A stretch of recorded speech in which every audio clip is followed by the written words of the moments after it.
the lead on that. You know, Steve is also going to be here. As far as I know, he has not told me he was not coming, so I just assume he's coming if I don't get a sorry I can't make it from him.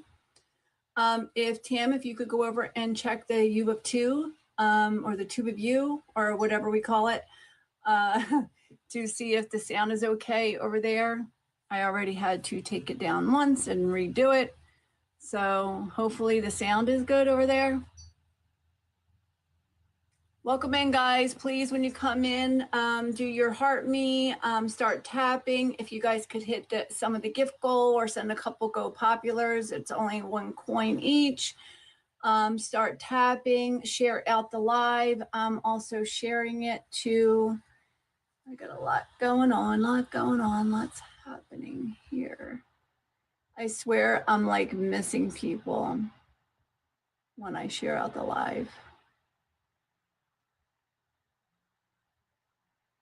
It's like if they haven't been in a while, it's like it doesn't show me them when I'm sharing out the live. But we got a lot of news happening tonight, a lot of stuff going on, and I want to hear from you guys as to what you've been hearing out there on these streets. Let me get Yari and Reyes. I always have to search for them. There we go.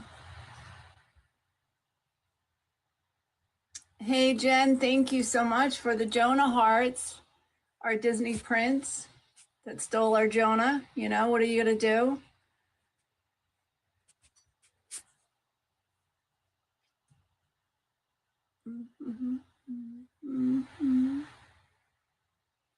Hey, Penny. Hi, guys. Hey, guys, come in. As soon as you come in, please start tapping and hitting the gift goal and doing all the things so that, you know, TikTok knows that, you know, we like this live and we're having a good time and all the things. Okay. I don't know why. Tam, we just got an email from Joe. Can you go see what that's about? It says we're on the way, but it's not supposed to start until 9 o'clock. The interview, anyway, was booked at 9 p.m.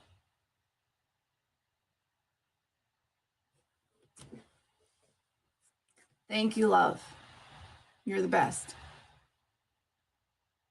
Yeah, tell them to take their time because we have it booked at 9 p.m. So there's no need for them to rush. That we are on, but we are just, you know, we're doing our news show before we get started. Let's see, I don't see Stace, but I am going to get started, guys, if you don't mind. I'm going to get started. You know what? There's like a whole bunch of people that I'm missing. Hold on. Why? Betty. Jen.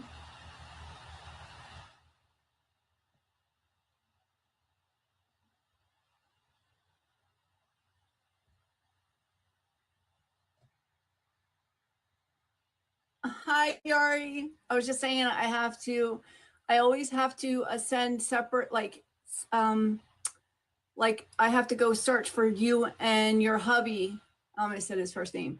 You and your hubby separately in order to send you guys out the live. You're not on the list, even though you should be because you're in here every single time we're live. So it's weird, but yeah, I have to go like actually hand search for you guys. Guys, please shout the live, do all the good things. Right. I feel like I'm missing so many. I am started doing the news. Hopefully that'll bring people in, right? I just want to take one last look at this list. It feels like I'm missing. There, I got John. He always wants to know when we are live. Mary, Lisa, Veronica, Babs, Senior, Rich.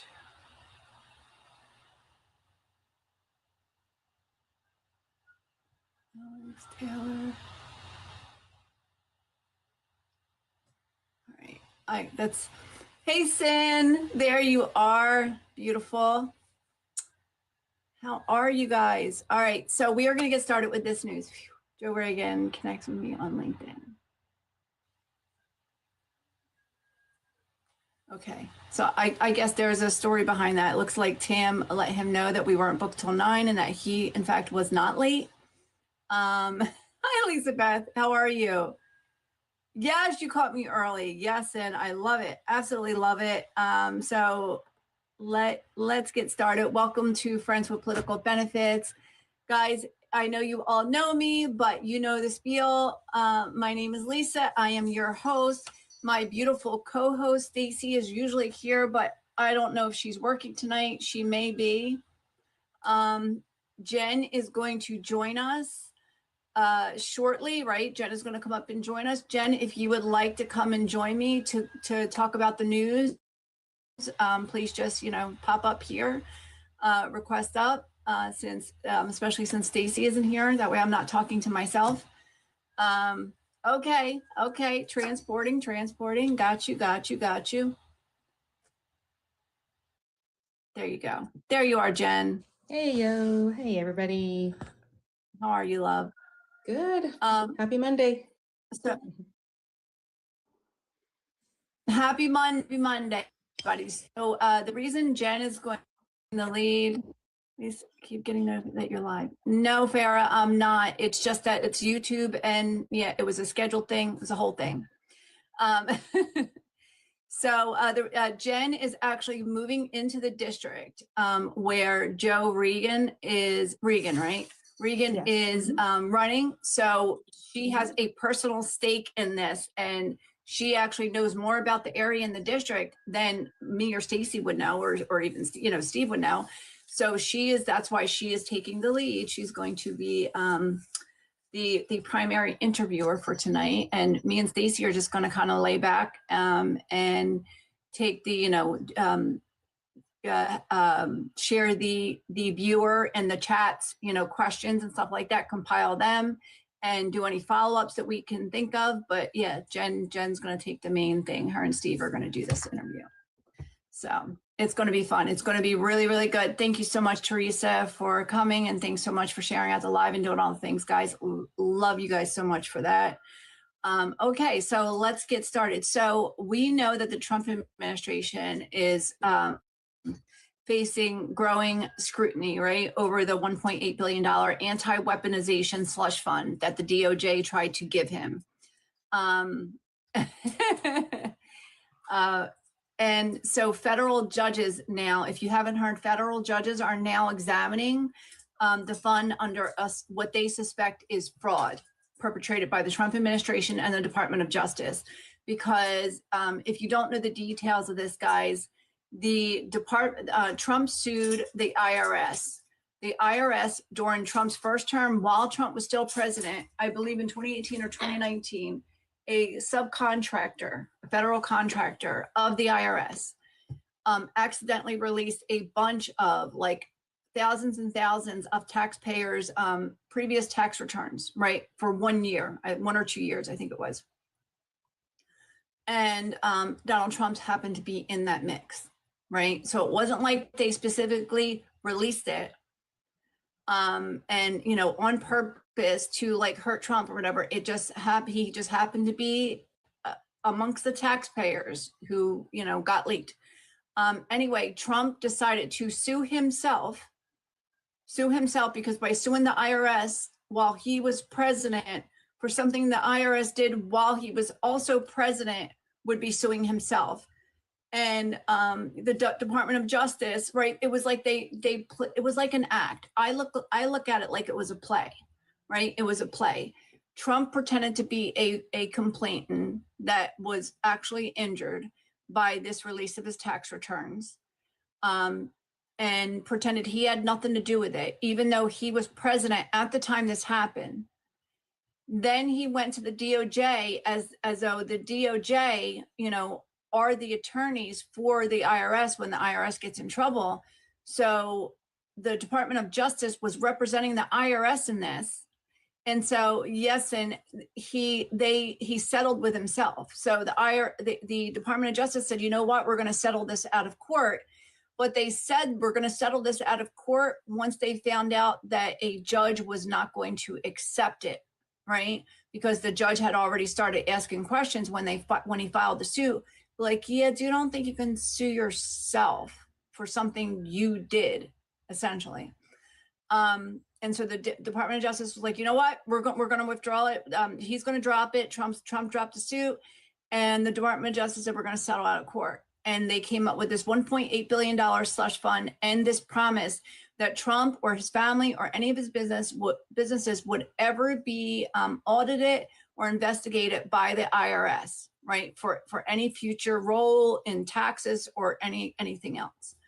And that didn't go over well, right? Because the American people said, what do you say? Right. And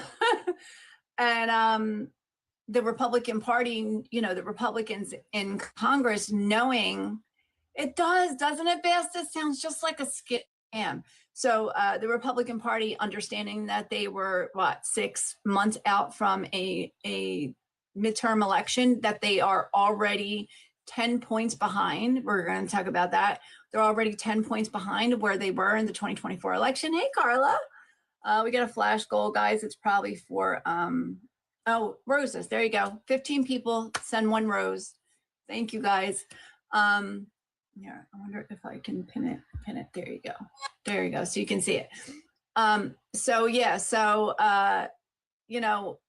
we are at a point where the Trump administration and all of his cronies are just grifting as much as they possibly can. You guys know that I always say that, hey, Steve, we're just doing the news. The interview is at 9 p.m., but you're welcome to join us if you would like. So just let me know. So yeah, so we are at this point where, this corruption is every other day. This is not new, right? The slush fund wasn't new, nothing else that he does. It's not surprising, right? You don't see me clutching my pearls. I don't even have any pearls to clutch, right? Because I'm not shocked, right? As Stacy said, our jaws stayed exactly in place. We're not shocked at all. But now there is a new situation. So, Elizabeth Warren and Jason Crow, who are both Congress people, well, Elizabeth Warren's a senator, and then there's Congressman Jason Crow, are demanding answers about reports that federal contracts were potentially benefiting the Trump family. Now, we already know that Don Jr. and Eric got federal contracts for their new drone companies, right, with the military. Well, it turns out the ballroom thing is more than meets the eye. So I know that, the ballroom thing kind of transformed. We went from having a privately funded ballroom, right, that Trump was going to get from all his buddies, that was going to cost $400 million. And Trump took in $400 million from all his rich friends and corporate donors who wanted to curry favor with him. And then all of a sudden that money just kind of disappeared, and they're not really telling us where that money went. But now Congress, you had Lindsey Graham, Miss Lindsey, and others go to Congress and try to get Congress to approve a $1 billion fund for the ballroom that is now not just a ballroom, but a ballroom on top of a huge bunker with a hospital wing and a military base and like all kind of crazy shit, right? Lady Lindsay writes in, exactly. So it's kind of strange in and of itself that it's like, well, what happened to the private funding? What happened to the $400 million you were given? And nobody's really answering that question. And Republicans are like, yeah, we can't give you this money because we're 6 months out from a midterm election. We could probably give it to you on the other end. And I guarantee you that they're making him promises that they will get to him that money on the other end of the midterms if they survive it, because that's how freaking shady they are. So I am going to play you guys a clip And I think I should be able to do it on my iPad, hopefully. Hopefully it doesn't do anything weird. There we go. Anything weird. All right, so here's off. Go. So Mehdi Hassan did a very good job of. So Mehdi Hassan. Hold on. If I told you Trump. Why are you doing this to me? Had already taken $50 billion out of the U.S. Treasury and spent it, all as part of what looks very much like a pay-to-play scheme to finance his vanity project. What if I told you Trump had already taken $50 billion out of the U.S. Treasury and spent it, all as part of what looks very much like a pay-to-play scheme to finance his vanity project? Hey, DeBoss. And I'm not making this up. A brand new report from the government watchdog group Public Citizen looked into the private donors who are supposedly funding the Trump ballroom as a gift. Guess what their investigation found? Quote, more than half of the publicly identified donors to President Donald Trump's White House ballroom project have won new or expanded federal contracts worth more than $50 billion during the past 6 months. The report also found that most of those same companies are also facing federal enforcement actions over alleged wrongdoing, and that some have had such actions suspended by the Trump administration since the start of Trump's second term. So just to put a fine point on this, these rich donors and corporations gave Trump $400 million to build his ballroom. And then, according to this report, the Trump administration gave those rich donors and corporations $50 billion in taxpayer money in new or expanded government contracts that they were not getting before. And to top it all off, the report says the Trump administration dropped enforcement actions against a few of the companies as well, as if they were paying into a state-sanctioned protection racket. Now, the White House denied a pay-to-play arrangement, but by every appearance, this certainly looks like a duck, and it walks like a duck, and it quacks like a duck, too. But that's how Trump sees the federal government. He thinks the federal property and taxpayer money are all his to play with. What if I told you Trump had already taken $50 billion out of the U.S. Treasury? So, yeah, guys, apparently the whole ballroom thing was a scheme. Like I said,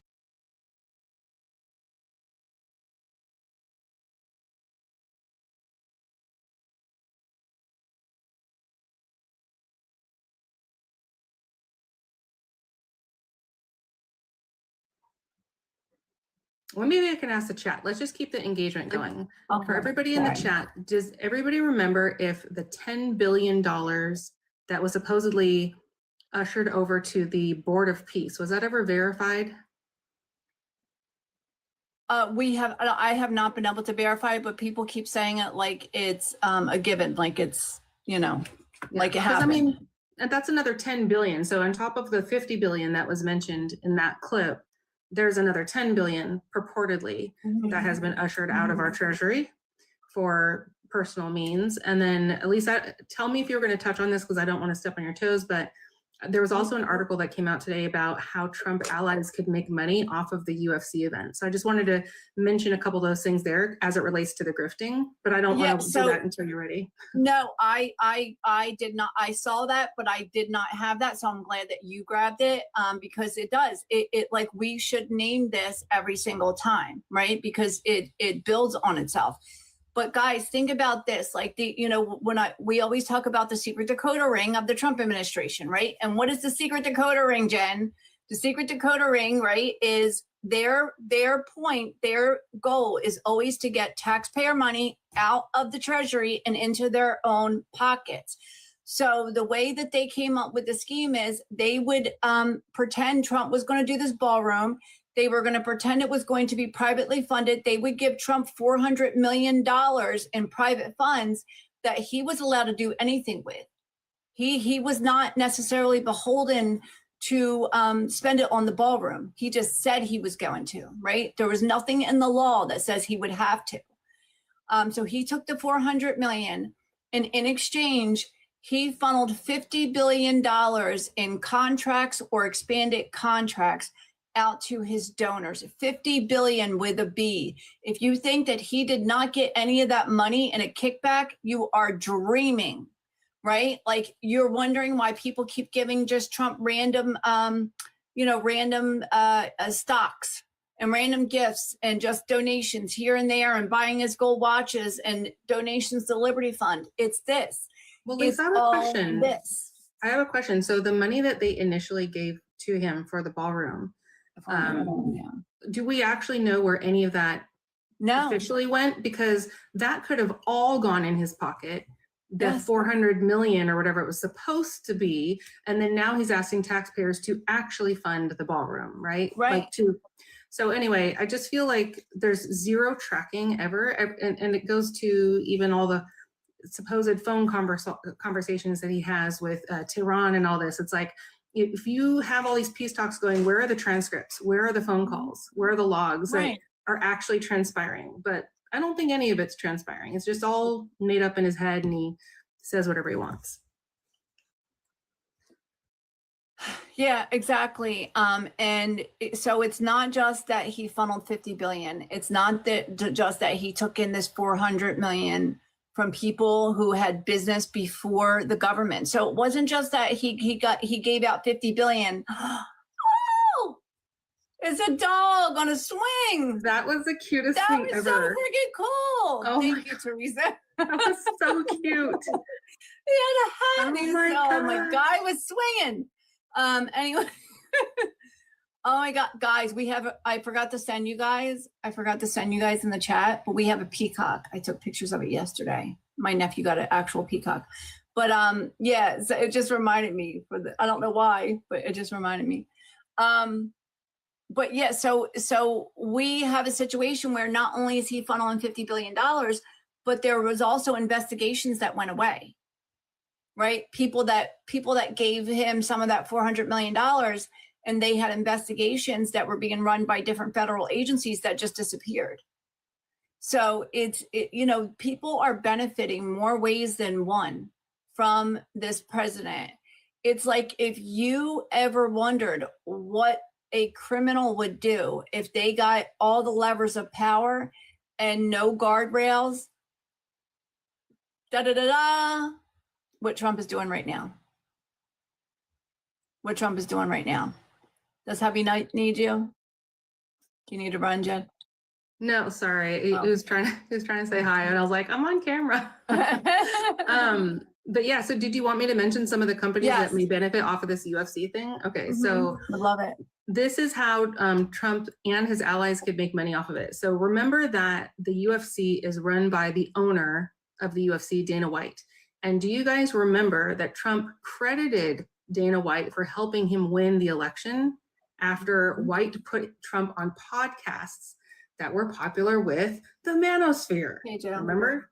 Joe Rogan, all those other things, right? So that was supposedly all due to Dana White, who's now getting this venue. Let's see. Yeah, Trump at the time had said, I think I'd support him for anything. And then the fight will be aired by Paramount Skydance, also owned by Trump allies Larry and David Ellison. Shocker. Oh my God. And me without my pearls again, Jen. Although you guys did hear that there is a lawsuit that has been filed in an attempt to stop the fight 1 week before it's set to take place. It points out the stock trades that have been done, and there has not been approval by Congress or an environmental review before hosting such a massive event. And these are similar things that have been holding up the ballroom. So it looks like they're trying to use a similar vein to hold this up as well. So we'll see what happens. Yeah, I heard, I just saw a video by Dwayne "The Rock" Johnson. Guys, we need, I was just getting ready to type it, but we need, I think 9 more people to send a single rose, a 1 penny or whatever, 1 coin single rose for the flash goal. Please and thank you. Please and thank you. So yeah, Dwayne "The Rock" Johnson also canceled. He was supposed to perform at the UFC thing, and he went into this big long explanation of he thought it was going to be a celebration of the United States, of our 250th, shared experience and experiment and all that good stuff. And not, he said he found out that it's a celebration of one man and one man's attempt to try to leverage the celebrity of him and other people, other people that have good reputations and leverage their reputations to kind of whitewash himself, right? To kind of cleanse his own reputation that has been just sullied. Hey, Reyes, your wife's already here, of course. And so he backed out. So many people have backed out now, guys, that now they are saying that Trump himself is going to be the headliner for his own situation. And this is his birthday party from what I've been hearing, right? This is all about Trump's birthday and his birthday party, right? This was always, I really do think that they were trying to trick people like The Rock and other celebrities into coming to Trump's birthday party and celebrating him under the guise of, oh, we're celebrating the troops in America and 250 and, the 4th and whatever. I really do. I think that that's what it's all about. Also, guys, don't forget this week, just talking about the grift and the government grift and all that good stuff. Don't forget that this week on the 12th, Elon Musk is taking SpaceX public, and they are going to have his company evaluated at between $1.8 and $2 trillion. Even though it's not even making money. It's not even making money. It lost $5 billion last year. So they're trying to evaluate it on its potential future earnings. And they went and changed the rules so that if you are invested in a 401k at work, SpaceX is going to become part of one of those funds, one of those 401k funds, so that your 401k will have to be invested in SpaceX. They're pretty much bailing, Elon Musk is bailing himself and all of his buddies that he got to invest in SpaceX over the years out, because they realized that AI and all that stuff was not what it was cracked up to be. And I want people to know that it was very quiet, that you didn't hear a lot of the media talking about it. But a couple months ago, exactly, KB, the only earning SpaceX has is government contracts. That's 100% right. Yes, it's a transfer of wealth, Stokes 411. Absolutely. It's another transfer of wealth from the bottom to the top. They are now taking our retirement.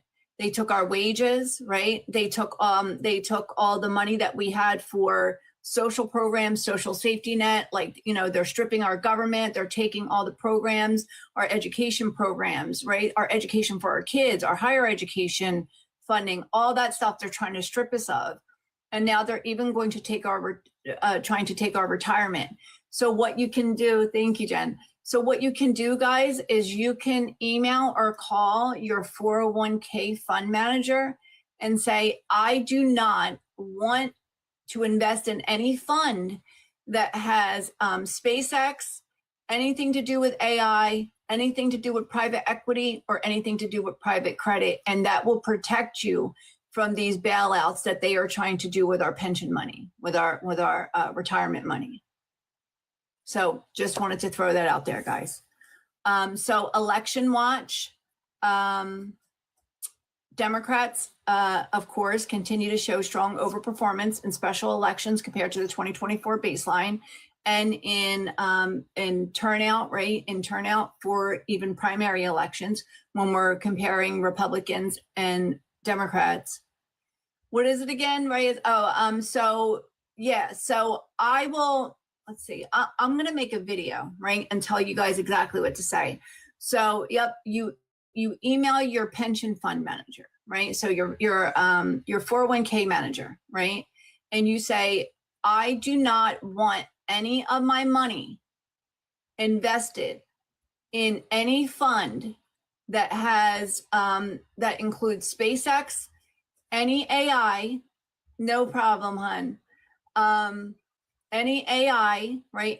Any AI company, any public, any private equity or any private credit, right? Private credit is things like Klarna, you know, the buy now, pay later stuff.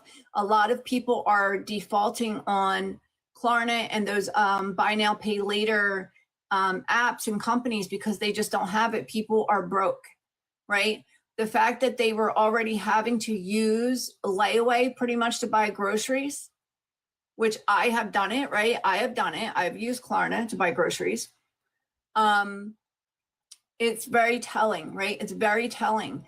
So people are going to start defaulting on a lot of their credit cards, a lot of their, buy now, pay later, private credit, payday loans, all that good stuff. So,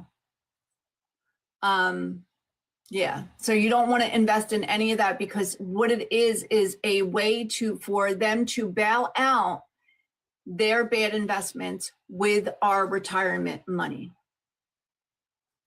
So anyway, so like I said, Democrats are doing really good. Political analysis that have been tracking just the special elections nationwide are finding that Democrats are running roughly 10 points ahead of where the 2024 presidential results would predict, right? So when they compare to the 2024 results, right? Take the 2024 results, but give Democrats 10 points and subtract 10 points from Republicans. Could you imagine where we would be right now if we had that during the 2024 election? It's insane. So I don't want people to think that means we got it. There's no guarantee of anything for the midterms, right? All this is telling us is that the work we are doing is working, right? What we're doing is working, and for us to keep doing it so that we can keep moving forward, we have to keep pushing and we have to keep working at it, right? And to make sure that every single person gets out and votes and that we help people make informed decisions about that vote.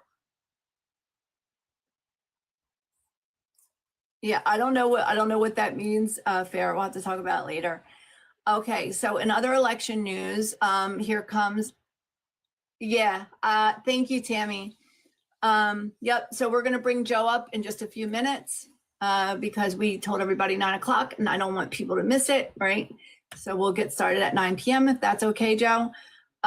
So in other election news, here comes the sequel that none of us asked for, but we're getting it anyway. So Trump is once again claiming that elections are not fair. I don't want to say the R word because TikTok doesn't like it, but Trump is saying that they're not fair, that the California elections are not fair, Jen.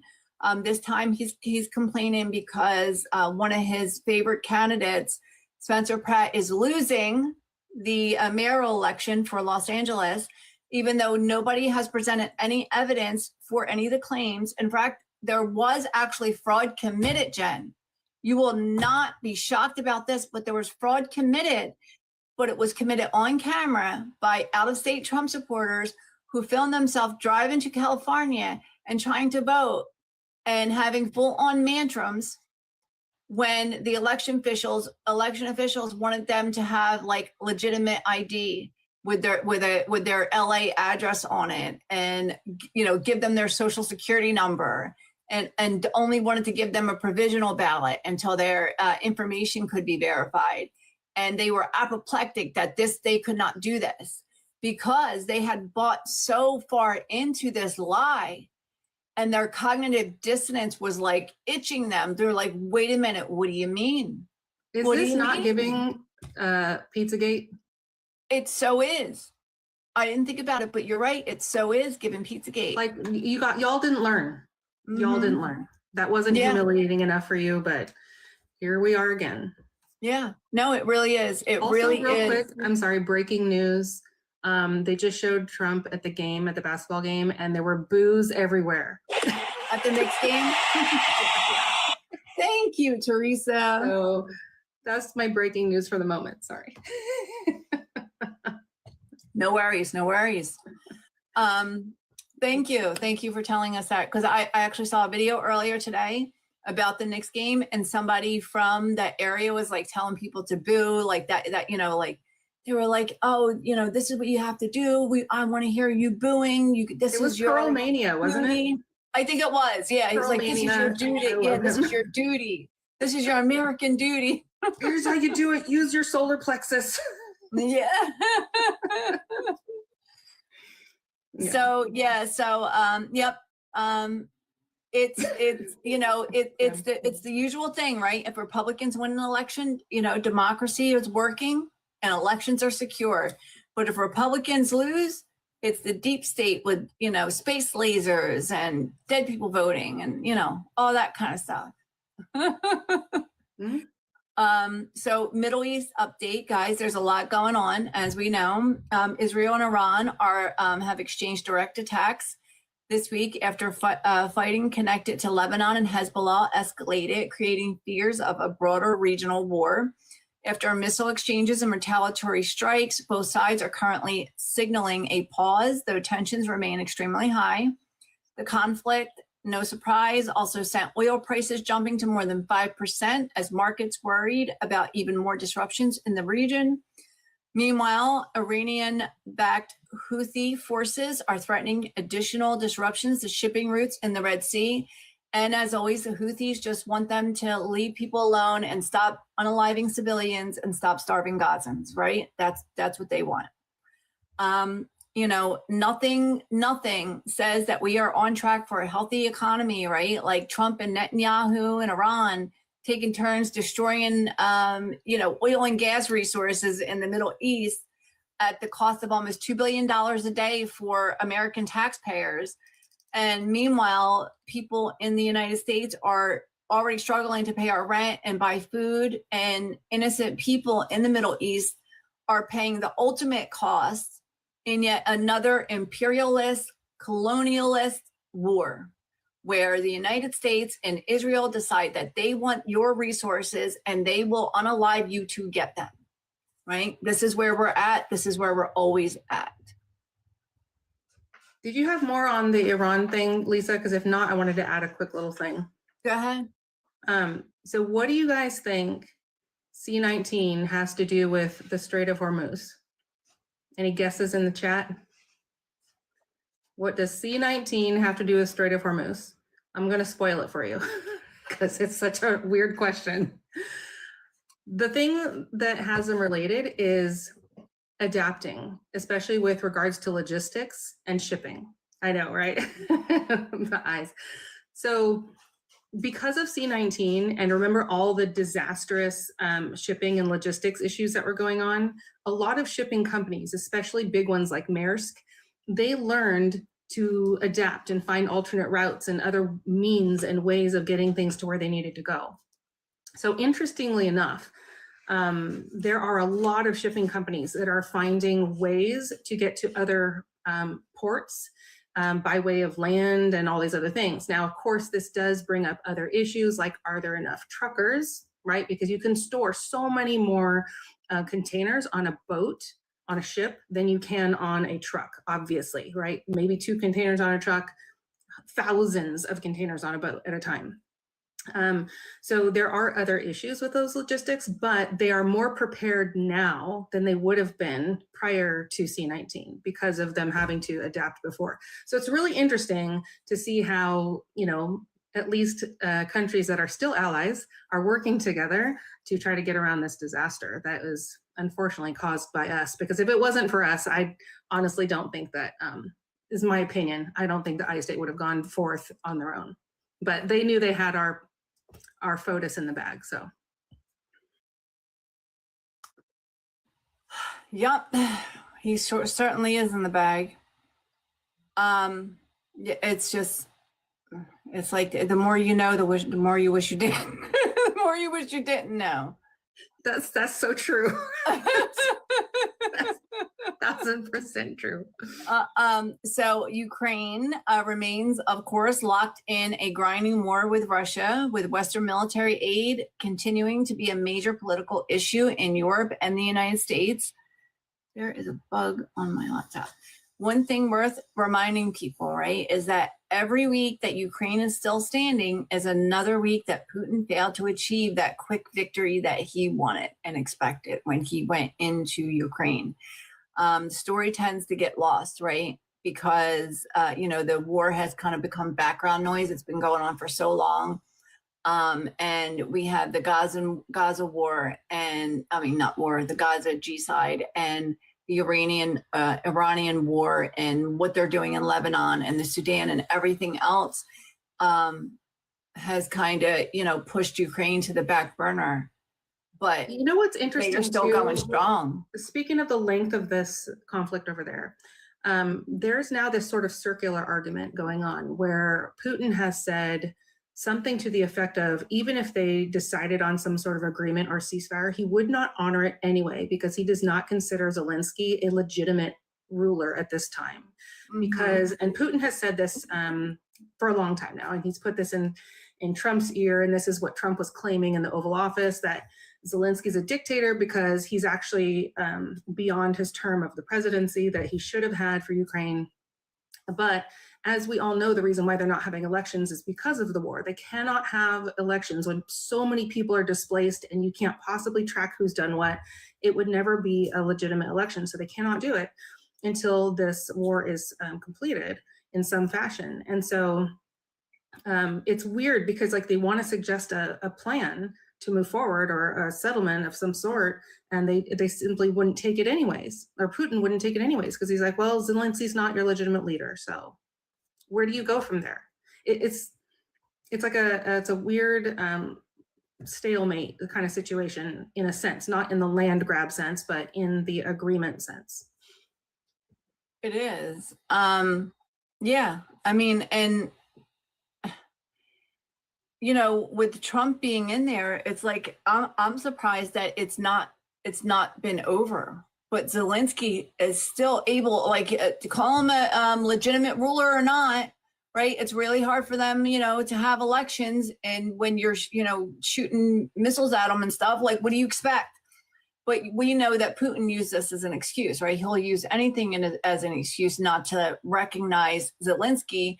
And for all we know that this is the next part of the Trump-Russia plan is to push this Zelensky's not legitimate. So therefore, nobody should help him anymore. And, the US should not give him any more help.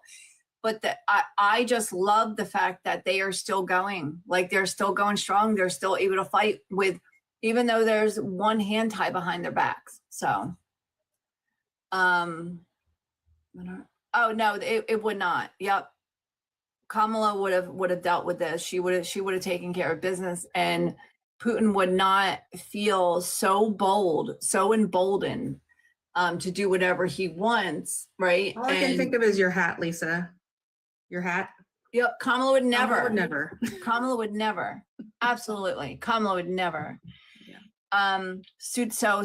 Moving on to the Sudan, it remains one of the most underreported and unreported humanitarian disasters on Earth.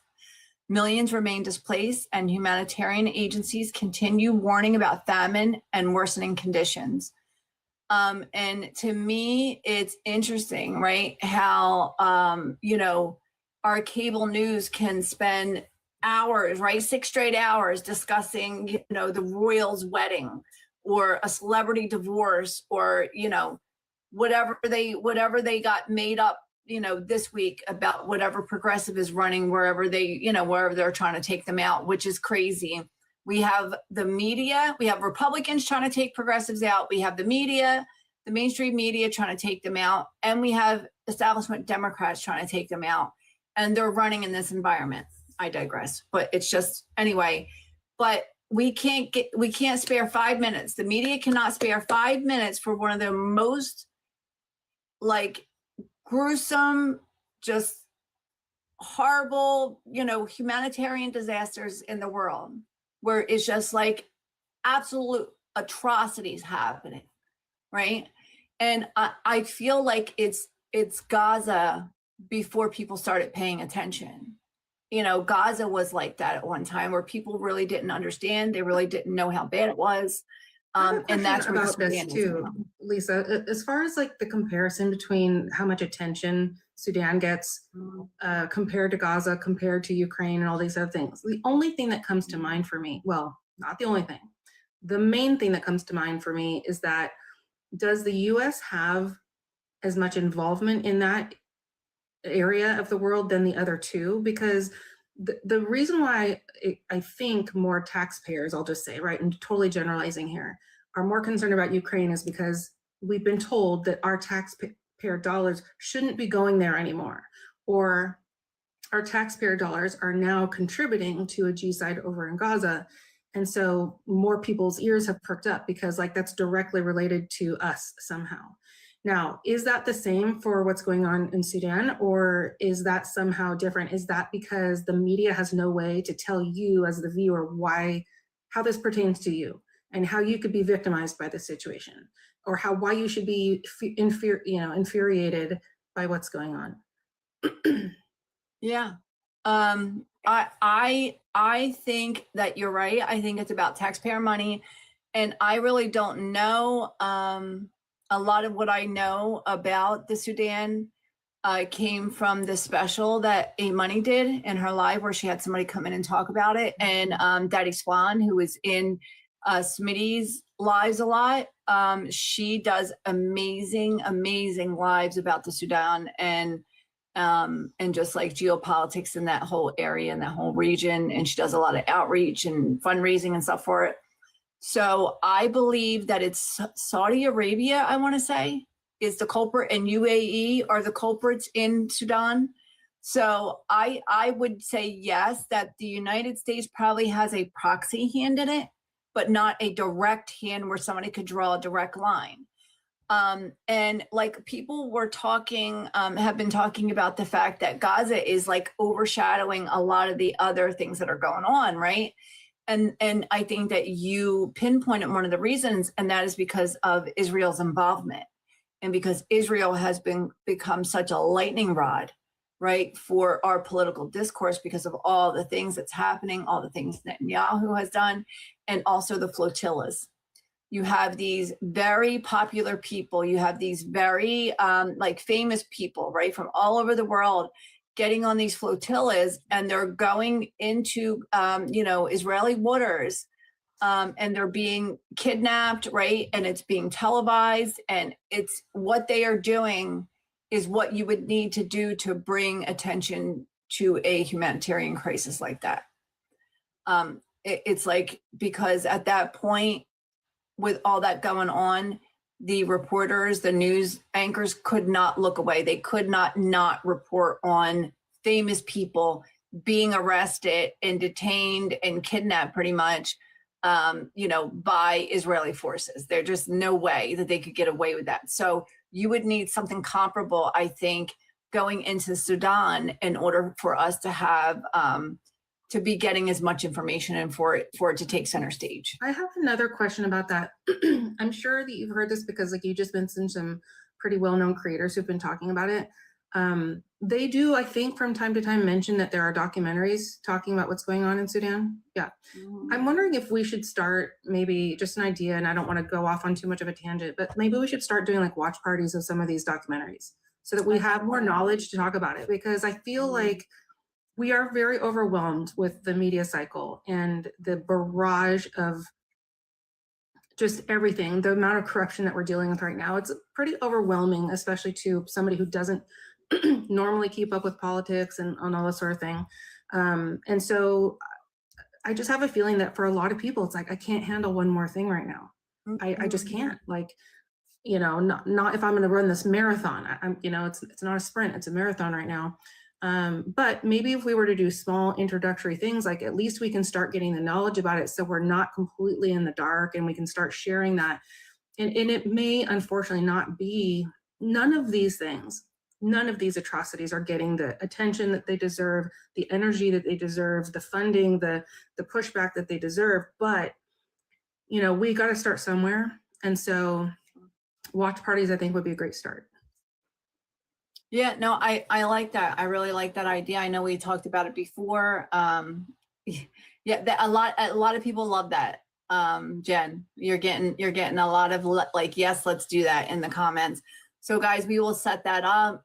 We will find a couple of really good documentaries that we think is, you know, will provide the most, you know, the most context and education and everything about the subject, and we'll set it up. So yeah, guys, just to wrap before we bring Joe up and I send out the bat signal for Steve. And yes, let's do it. And I love it. So the American economy, right, is being depleted by the people in the world who least need the money. Trump is doing the most depleting of our taxpayer money, making him the poster boy for corruption. The Sudan is collapsing. Gaza is still a humanitarian catastrophe because there was never a ceasefire, right? And I did cover Gaza, right? And yeah, and Ukraine is still fighting for its survival, but it is still fighting, right? Did we have a problem child already? I missed it, huh? No, they were just offering blessings. Oh, okay. And somehow amongst all of this, guys, we still have half of Washington and well, not half the country, but, you know, half of the electorate saying, but what about Biden, right? To everything that we say. It's what about Biden? Did you all hear that Biden is being blamed for the screw worm? I wish I was kidding. The screw worm. So farmers have been alerting the government to this for months now, saying it's in Mexico, it's getting closer to our border, everybody heads up, you know, we got to prevent this from coming into US. So now it's in the US, I think documented cases in Texas. Mm-hmm. And who is getting the blame? Biden, because he let in all the immigrants. I mean, yeah, because immigrants brought it, and it didn't have anything to do with Trump actually firing the whole team who monitors this stuff and makes sure it doesn't come into the US. It's not his fault. It's Biden's, obviously. It's just the stupidest shit you ever heard. Nothing about the fact that, just forget about the fact that it's been 2 years almost since Biden was even in office.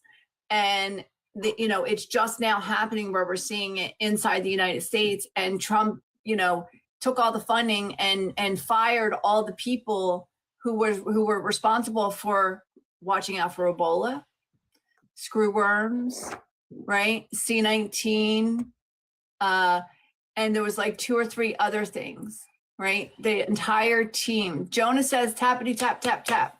Yes. Tell him, Jonah. Say hello to my little friend. Okay, guys, it's 8:57. Jen, would you do the honors and invite up? Yeah, let's do this. Invite up Joe, and I will send out the bat signal to Steve. And Joe, if you can hear me, and maybe we've already told you this, just make sure you're on a phone and not a computer, because we've been having issues with people coming up on a computer. Let's see, did it work? And let me get my backup up there. All right, so Joe, it looks like you've been invited, but if you are on a computer, it may not let you operate your controls. So just make sure you switch over to a phone. We should have said that while we're doing the news. Yeah. I didn't think about it. And we may have to re-invite you, Joe, if you did make a switch. So just let us know in the chat if you're having any issues joining the panel. And I'm going to close my door here real quick because I can hear there's a lot of moving of boxes and stuff going on in the background, and that's going to be annoying. So I'll be right back.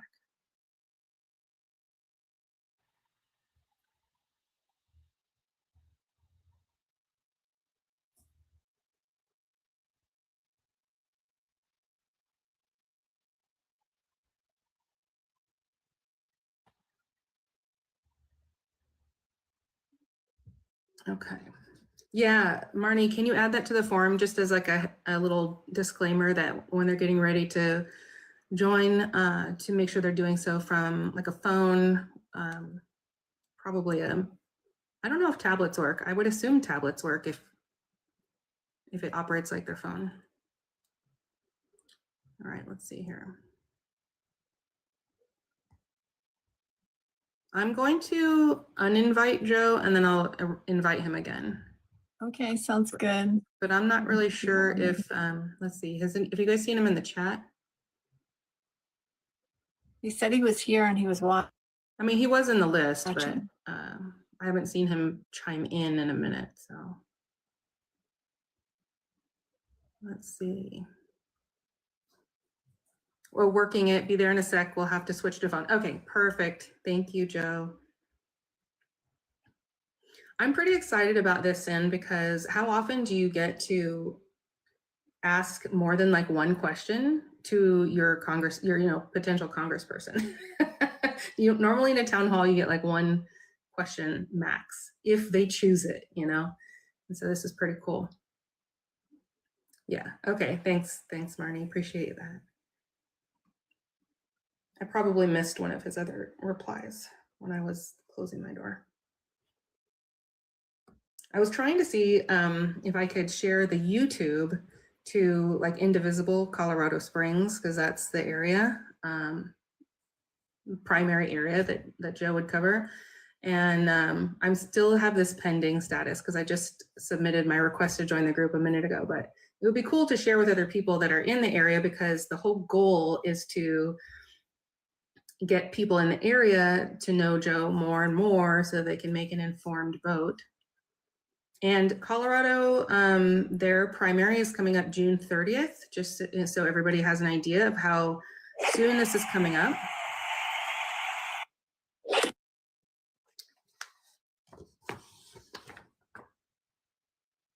My little, it's not letting me put a picture, how, or use and it keeps saying, oh, the pictures are syncing from iCloud, and then it's not doing anything. Oh, shoot. That's. I put it in the little box, see how it's just green? It's just, it won't load the picture. It won't load any picture. And I already tried dropping down and coming back. What a bummer. All right. I am pressing invite again for Joe. And hopefully that's given him enough time to switch to a phone, but we shall see.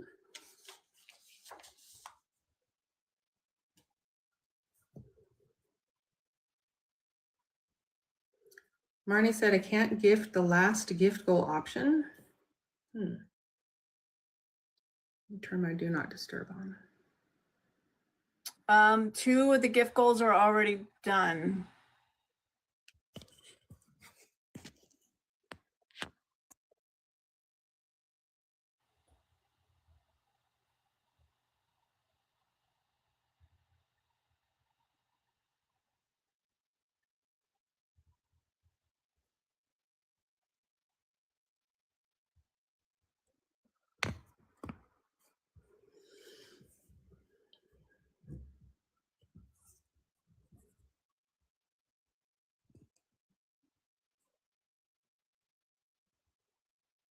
Yeah, it's just not working tonight.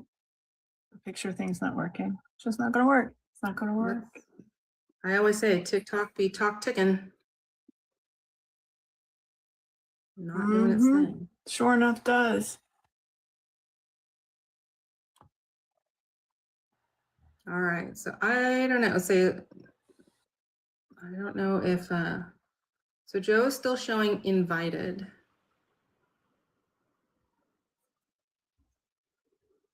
Is he on his phone now? I don't know, I thought he might be. Joe, are you in the chat? Are you on your phone now?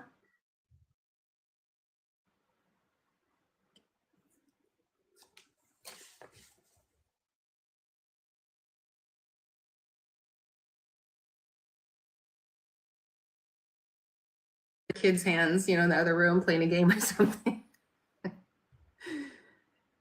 You didn't send your heart me yet, Marnie. That's why it's saying you have to join the club before you can send the community gift.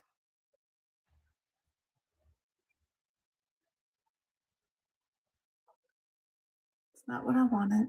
There we go. See, I can do it on my end. Oh, yeah.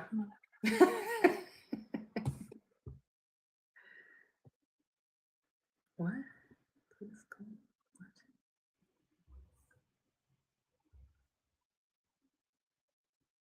Oh, let's see.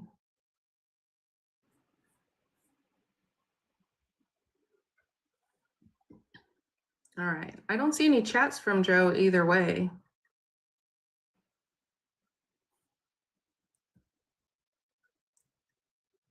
Yeah, Kat, it looks like you're part of the fan club, so I don't know why that wouldn't let you. It's really weird. What is the last gift anyway? It's the community gift.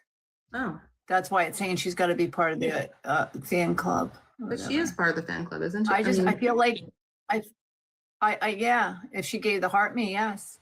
Yeah. I just feel like it's TikTok, and I really do. I think it's just, you know, tonight nothing's going to work right. Huh. Well, I hope that's not the case for Joe joining. We haven't received an invite here. Joe's on the desktop. Okay. Can Joe switch to the phone? Because I don't think it's going to let him accept it from a desktop. Mm-mm. The desktop, for some reason, has been giving all sorts of problems. Like, we've had other candidates come up for interviews, and they also cannot join from a laptop or any sort of computer. Like, usually they have to get on their phone.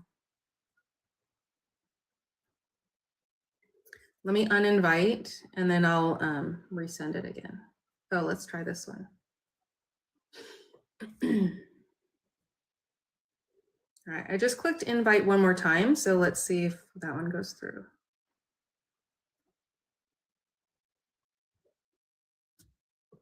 I reset all the gift goals. I don't know. We'll see if any of that works. Okay.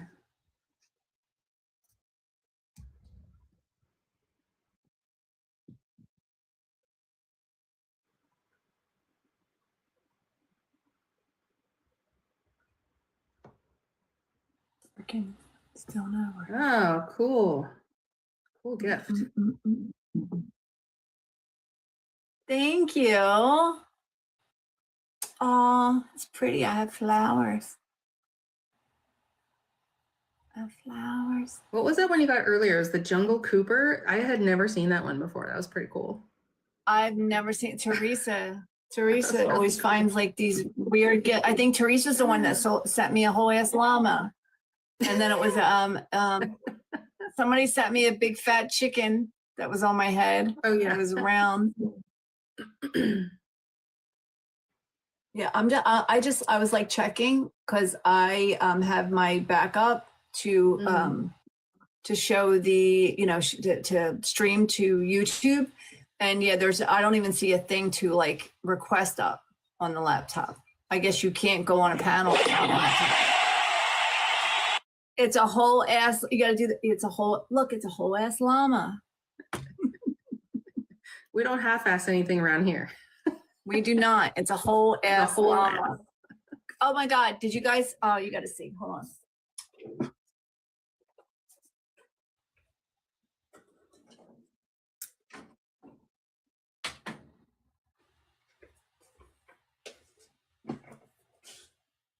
It's a whole ass llama. Jen sent this to me a couple of weeks ago, and it's a whole ass llama. And sent this cute little card, and that's what it said on it. Oh my God, it's a whole ass cow. No, it's not. It was a ram. It's a bighorn ram. It was a sheep, a goat. It's a ram, yeah. A bighorn ram goat sheep. I thought it was a cow. But it blows this little heart puff. I thought it was a cow. It's so cute. The little heart puff. But anyway, guys, which in the card, right? In the llama had like a rose in its mouth, and it like did this with its head or whatever when it came up. So Jen drew the rose. She like drew the rose on the card. It was so freaking cute. Yeah. All right. So this is my whole ass llama, right? It's white jade, I think. Yeah. With onyx eyes. So it's, you know. So real quick, Ooh, it's so pretty. Joe or Joe's team, can you guys confirm if Joe's on the phone? And if so, if he can see the invite or if we should retract the invite and send it again? If one of you guys can let us know in the chat, because we want to be respectful of the time that you set aside, but so we want to get you guys up here as soon as possible.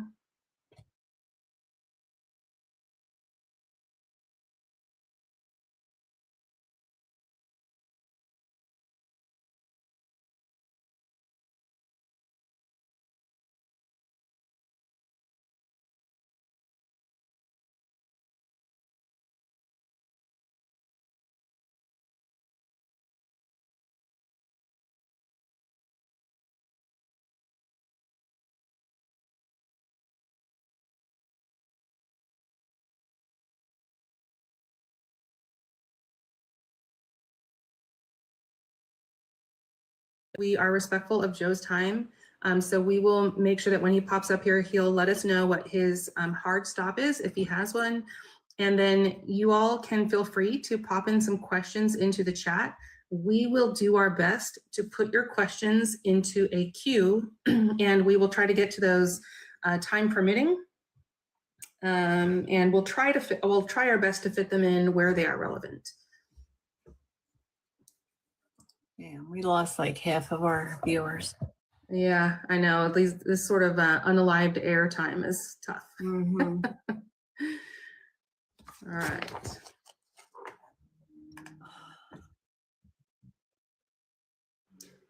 Well, this will be interesting because Joe is a veteran, yes. And so it's not one of the questions I had on my lineup, but it could come up, we never know, about his thoughts about this whole integration thing with the IDF and just sort of what I call nonsense for Congress. Yeah, Joe is running for Congress in Colorado, Congressional District 5, which is sort of central south Colorado. Thanks, Tam. Appreciate you guys keeping up the engagement. What was the other thing I had here?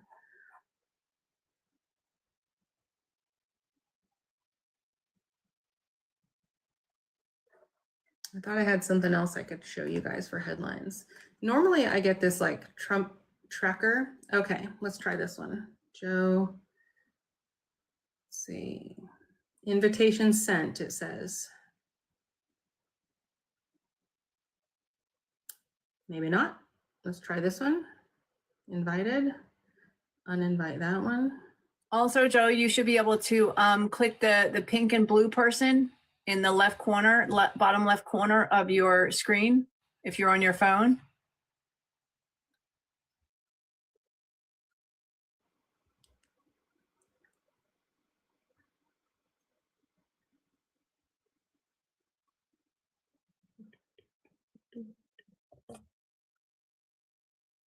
Yeah, you have to be on a phone or a tablet, preferably a phone. Because it's not really, all right, hold on. Invite, maybe if I invite them. Yeah, try that. Yeah, it's not so much. Yeah, I can see him in the comments now. It says Joe Reagan joined and it said to invite him and I invited him. So it should come up on a screen, right? So-and-so invited you to join as a guest and you hit accept and it'll bring you up. Or you can, like I said, Joe, in the bottom left-hand corner of your screen on your phone, there's a circle with a, it looks like a little pink person and a blue person. It's like really as though it's a circle and a half circle underneath of it. And then a blue circle with a half circle underneath that. If you click that, it'll request you up. Yeah, and I guess it depends on what kind of device you're on. 'Cause like, I was Supergirl. For me, Lisa, it's in the middle bottom of my screen. It's Is like it? Okay. Yeah, it's a pink and blue person in one circle together. And if you click that, it'll say, do you want to request up? Yeah, mine is in the middle bottom of my screen. So I guess it depends on what kind of device you're on. Mm-hmm. All right, I'm inviting both of his accounts. But alternatively, there should be some boxes underneath Lisa and me, and all of those boxes that have the plus sign, you can just click the plus sign and that should allow you also to join. But again, if you're on a laptop or a desktop It's computer, not going to work on a laptop. you're not going to see It doesn't matter. Doesn't matter what account you use. It's not going to work on a laptop. Yeah. It's got to be like a mobile device of some sort. It's got to be a phone or an iPad. We've tried it. Like we've tried it with multiple candidates. They cannot get on here with a laptop. And I'm trying it. Like I have a backup TikTok account. And I'm looking right here. There's no way for me to, there's no plus signs or anything, Jen. And I think that's the problem. I think he's still on a laptop. Yeah. So while we're working on that, you guys have heard that the White House basically created a hit list of reporters and news agencies, right? In the chat, put a 1 if you have heard about this already. I expect that most of you have, but because if you watch lives on a regular basis, then you've probably, a lot of people are talking about it, right? So the White House has created this basically a hit list of, you know, threatening, yeah, all of you guys, of like threatening reporters. But have you guys do this again, a 1 if you have read or heard some of the actual descriptions of the offense, and a 2 if you have not read or heard of any of the descriptions. Lisa says 2, not actual. Okay, so you've heard of the topic, but maybe no details. I just want to give you one as an example, okay? So for example, they've named an outlet called Leftist Influencers. Specifically, this is where they named David Pakman and Ed Krasenstein, okay? So more will probably be added to here. I would imagine that Jolly, for example, would be one that would be added to this list. Definitely. The claim is that the White House responds to social media rumor that President Trump was hospitalized before Easter. The offense: while President Donald J. Trump was in the Oval Office and Situation Room commanding one of the most daring, complex military search and rescue missions in modern American history, the rescue of 2 airmen from deep inside hostile Iranian territory, deranged leftists and the fake news media were spreading vicious, fabricated conspiracy theories about a non-existent health crisis at the White House.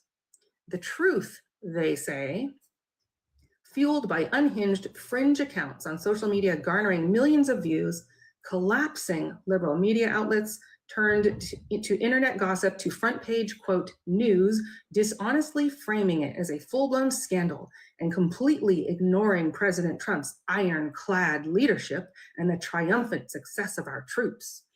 Are we sick of the bootlicking yet? The key points, they say: the left spread false rumors that President Trump was in the hospital while, in fact, he was hard at work for the American people. And they've got all these sources here. So that's one example of like one media outlet and certain people. And then they have this sort of thing for everybody. So like you can't have an opinion, you can't talk about something that is, you know, viable or likely true because of other things that we've heard and seen and read. And, you know, we have independent reporters that are doing really good investigative journalism. And here they are now as, and again, this is the important part, right? Because we talk about how our military can't respond to things other than like terrorism, which could be overseas or it could be domestic. And now they're trying to recategorize reporters and agencies and reporting and media as domestic terrorism.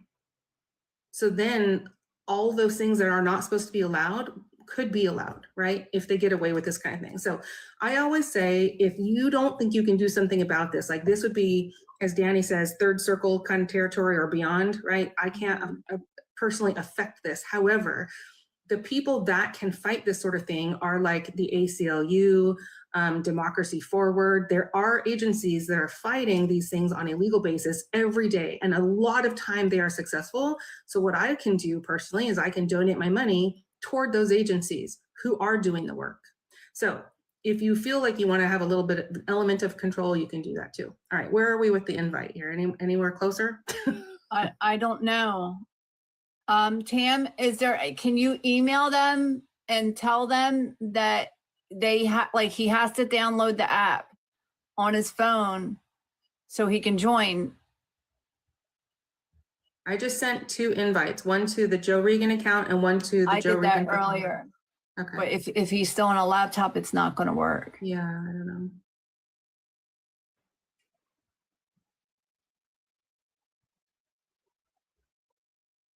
And so since I was reading the news, I wasn't checking the chat. Farah and Tam are both on the email, watching it vigilantly. I don't see anything in the chat from them. Okay. From Joe or Joe's team, do you guys have an update for us on? Joe working? said he's working it. They're Okay. working on it. Okay, we're just going to keep doing the news, and you let us know when you got it on your phone. Okay, when you got it, download it. So, guys, yes, Marnie, can we please get a thing? That's okay. We're all on the struggle bus every once in a while, Sam. Right? We got to have grace for the times that we are on the struggle bus when it comes to technology. Jonah, that's right.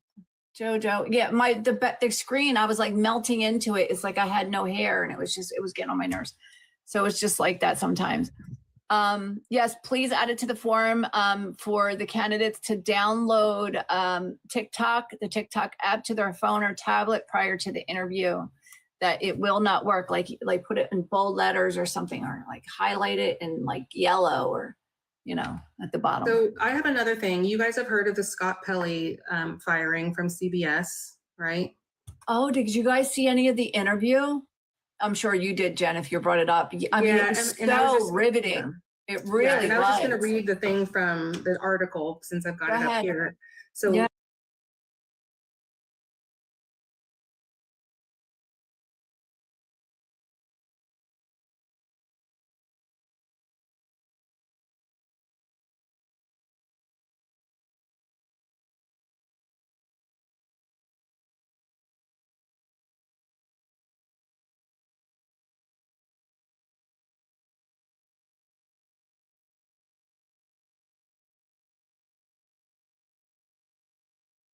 more violent. Obviously, right? If we see something as a real threat, we will feel justified that the authorities just were doing their job, right? Now, he said, I'm paraphrasing there, but that's what was communicated to him. The other thing he was asked to spin was Renee Good's car. They said, you need to describe her as driving toward the officer. He went on to say that actually wasn't the case. We could see very clearly that she wasn't aiming for the officer, that her wheel was turned the other way and he was to the side and all these other things, but that's what they've been asked to do. So it's really tough because people who want to maintain their journalistic integrity will say no, or they'll quit, but still the regime is going to feel like they're winning because they're still isolating their circle to loyalists, right? Whether this person stays on the media team or not. And that's also what's happening in science.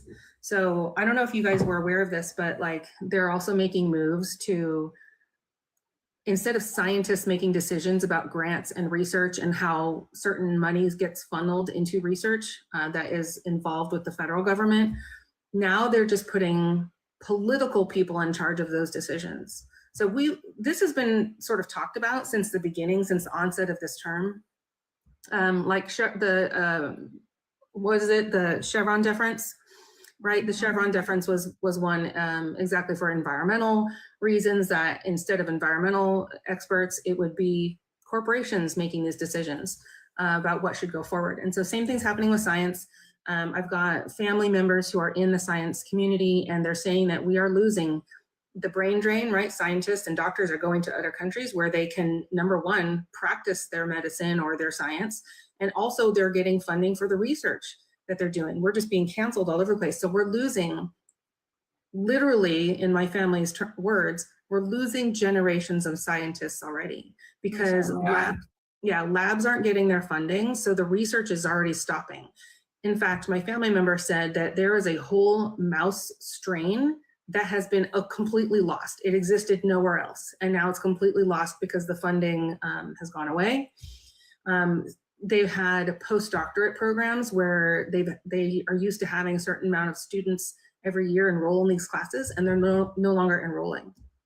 So It's looking very, very grim. And so these are the kind of things that really actually do baffle me, because you would think, like, if you were in charge of a football team, let's say, and I'm using football because I feel like sports might be one of those analogies that a lot of people who or MAGA could maybe relate to, or, you know, they at least feign to be interested in all those things.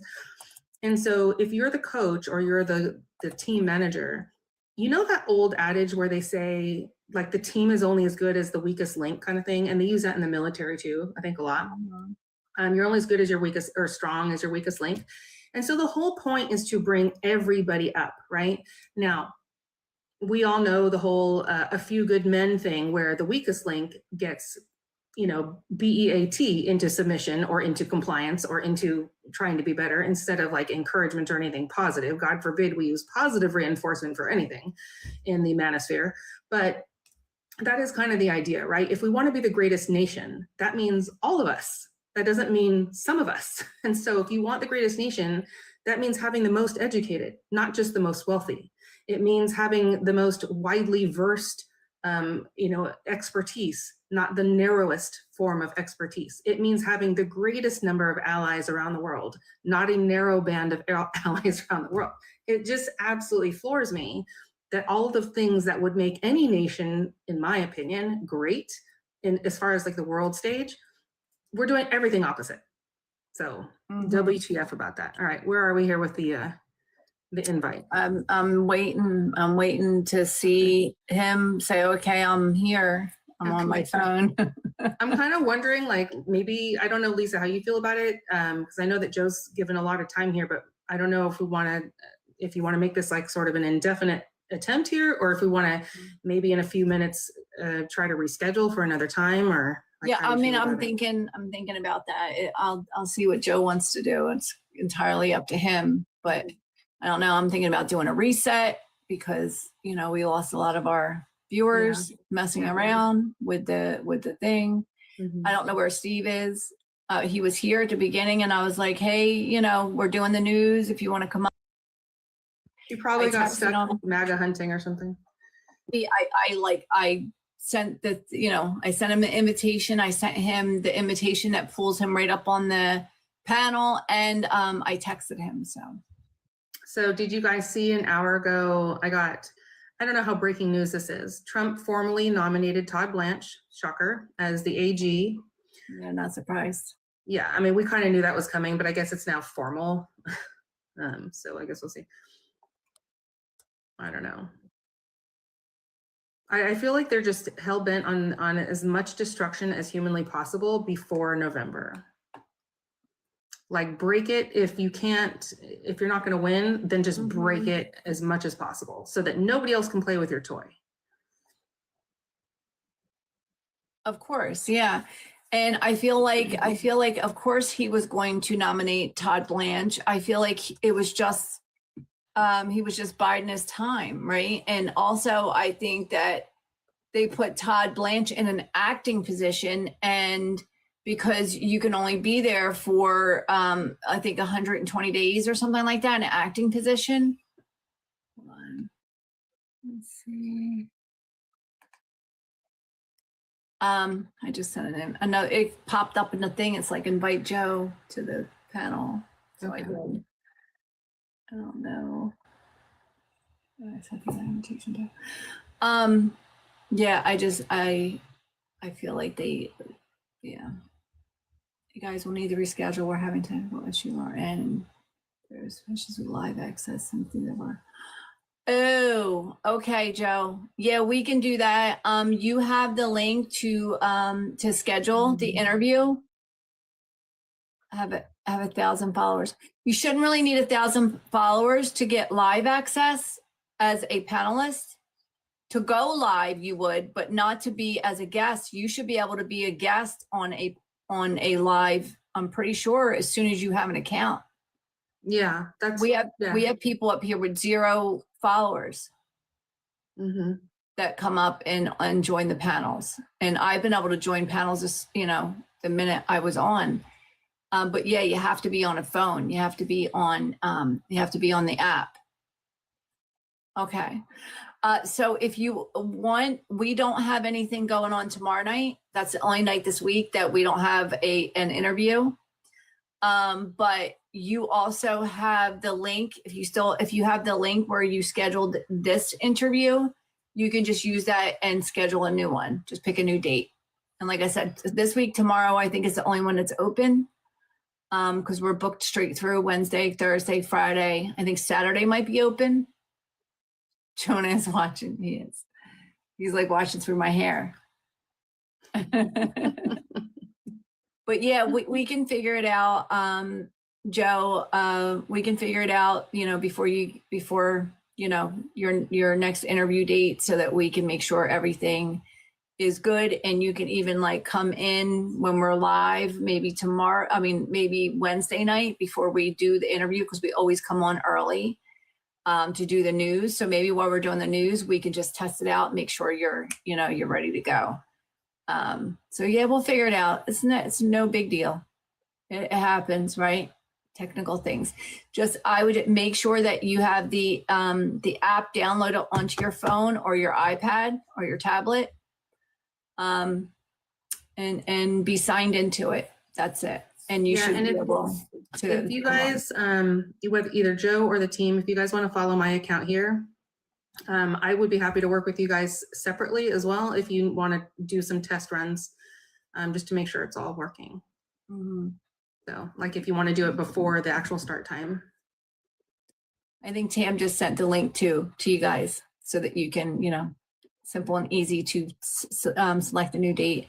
So sorry guys, that we had to reschedule the interview, but we did have a pretty, we were here for an hour and a half, right? Talking about the news and stuff.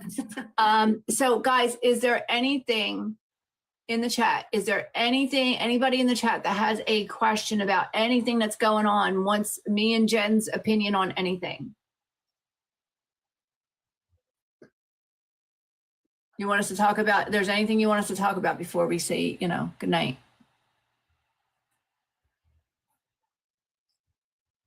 Current email. Okay, great.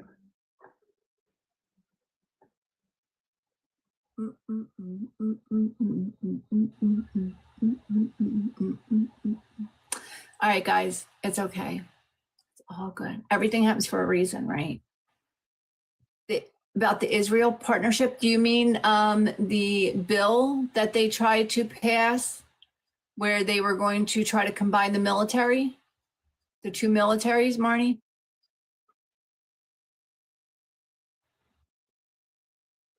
And guys, thank you so much tonight for all the time. We are only been on here for an hour and a half, and half of it was technical difficulties. And no, it's not happening now. They stripped it. Hold on, I'll talk about it in a minute. But we've only been on here an hour and a half. We already got up to 100K likes, and I didn't have my tapper on for like the last 20 minutes. And we hit our goal of we got $11.65 in gift goal money. Yay, you guys are freaking awesome. Yep, because you know we got a $10 a night limit to try to, like, you know, keep our little ranking. I don't know where we're at, but D1, I think. I don't know.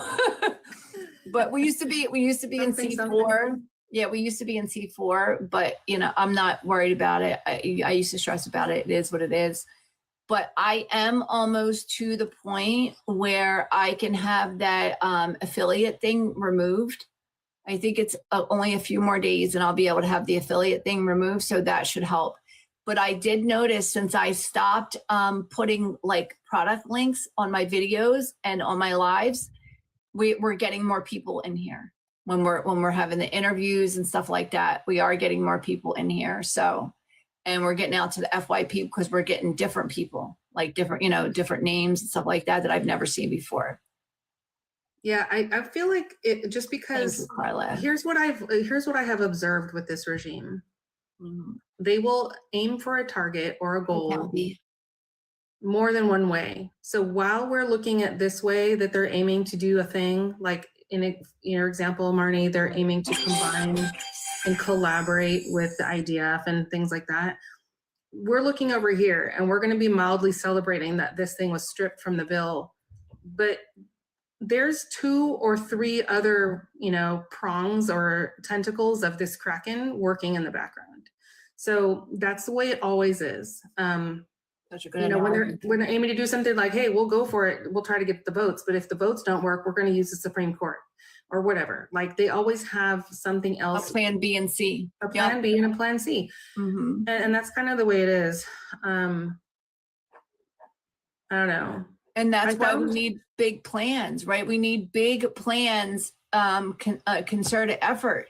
The problem is that you had a whole bunch of billionaires working with conservative politicians all on one goal, and that was getting a situation where the government was in the hands.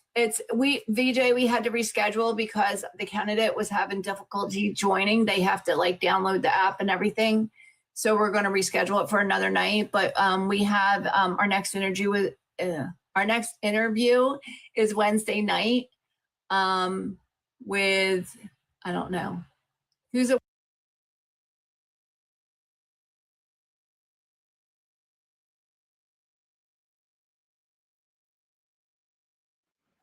And that's at 7:30. 7:30 Eastern. Kaylee Jade Peterson. Yeah. Do you what state? Great question. Does it say? Well, not on the calendar. It doesn't. At least Idaho. Okay. Idaho. Oh, all right.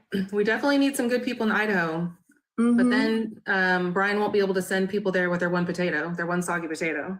That's true. Oh, I miss Brian. I've been so because I was sick for a few days, and so I was offline completely. And for a couple days, and just because we've been doing these interviews and everything, and work has just been working, I haven't been able to go and support. I haven't been in Steve's live for multiple days in the morning because work's been so crazy. And I haven't been able to hang out with Brian while I'm putting my makeup on and getting ready for the live and stuff. It's I miss everybody. I miss Jess Simone and all of our people that I usually hang out with. Hey, Money. Yeah. Yeah, we keep trying, BJ. Trust me. Oh my goodness. I would love to oh my goodness. Yeah, you know what? TikTok keeps kicking me out too. Oh my gosh, what? We have Joe Reagan on our panel, guys. Let's Yay. go. LFG. Did it. I finally did it. Hey, you Joe. did it. I love it. Well, hey, if you're ready to go, I'm ready to go. Let's do it. We've been waiting for what? 40 minutes. It's been a minute. Okay. All right, Hold cool. on. Well, thank you so much for your persistence and your tenacity. That's what it's all about sometimes. I am telling you, right? We don't give up. That's true. And especially when you're in politics, you got to be able to adapt quickly. Yes, and you have quite a background of adaptation, I'm sure. So I'm going to go. I have a list of questions that are ready. And Joe, I don't know if you heard at the beginning, Lisa is letting me kind of lead this interview because I am moving to your district this month, as a matter of fact. Exciting. Yeah, unfortunately, I don't think I'll have my new Colorado license in time to vote for the primaries, but I would love a yard sign. All right. Yeah. We can help you with that. All right. So real quick, then we'll do a couple of just introductory ones and then we'll kind of get into the meat of it. So tell me about somebody that you admire, and that could be somebody in the past, present, or even fictional character. What values do they hold and what do you admire most about them? I think that's maybe because it was D-Day just the other day, but I have spent a lot of time thinking about Dwight Eisenhower. And I know he's a Republican, and I know he started the military industrial complex, but on the 20th anniversary of D-Day, he went back to Normandy. And as he was walking through the U.S. military cemetery there, as he's looking at it on the headstones, he looked out and he said, "They bought us time." And I thought that was just a really insightful moment.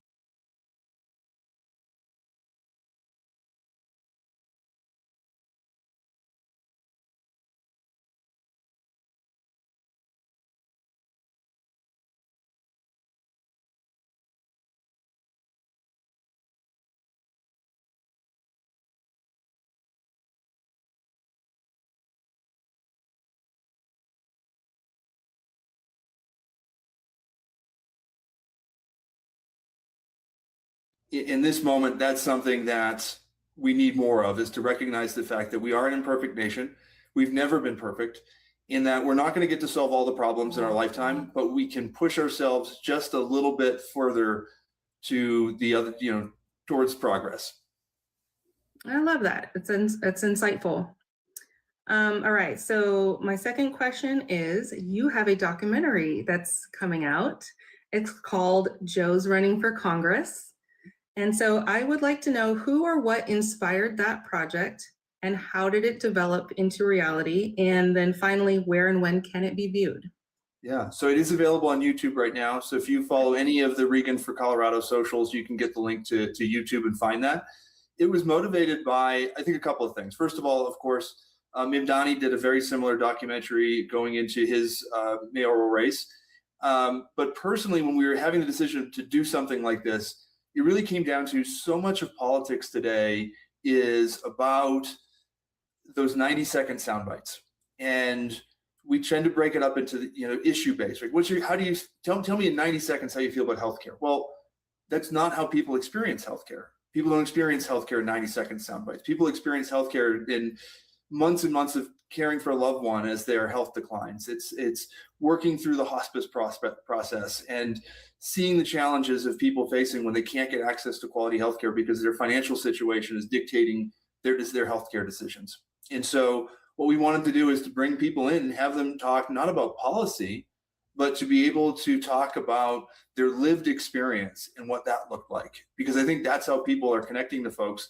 And as a nation, as a community, we've really pushed away from this idea of having these really just brief sound bites. People want to understand who these candidates are as people, what makes us think.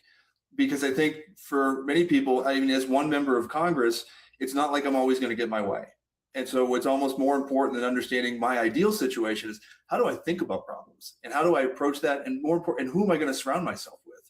Because I think that could be a much better way of thinking through, how is it that I'm going to make decisions in office that represent the needs of our community and not the needs of special interest. So that leads me, that's a perfect segue to my next two questions. The first one would be one I'm borrowing from Steve, which is, tell us about the quote average, if there is one, constituent in your district. What do they look like? What's their age, their demographic, that you think you'll mostly be representing? Yeah. So first of all, we have 100,000 military veterans in El Paso County, about 40,000 military families here as well. So literally everyone in our community is impacted by our military here, 5 military installations in El Paso County alone. And so for me, that fits into understanding the fact that with that type of military connection, so much of my post-military career has been spent serving our veteran community as well, both here in Colorado as well as across the country. And so recognizing how we can utilize those resources to be able to impact the rest of our community. I think about healthcare as an example of this, where you have this idea of bringing in new hospital resources, and how do we make sure that for serving veterans that we're alleviating pressure on the other areas as well. So we also have, like I said, we have in Colorado, a strong Latino population that often doesn't show up to vote. And so we need to make sure that we're engaging those Black and Brown communities as well, to make sure that they are being engaged and represented as well. Just the other day, we were talking, this Pride Month, and we were talking about the fact that unfortunately, Colorado Springs, for all the things that we could be known for, we have a real history of being anti-LGBTQ+. And I do think that we need representation to be able to stand up and say, no, we are, in fact, a loving community that does embrace our LGBTQ community, and we want to be there for them. And as a representative, making sure that their voices are heard and that we're bringing that up as well. I love that. Yeah. And I don't know, want to make a bad assumption, but have you gone to any of the No Kings over there on the west side of town? I mean, your office is on the west side of town. Yeah, so you've been there. I see a lot of representation over there, but it does seem like there's a split demographic between the east side and the west side of the county. Yes. Quite a bit. East side, west side. Yeah. Well, then we get the north side too.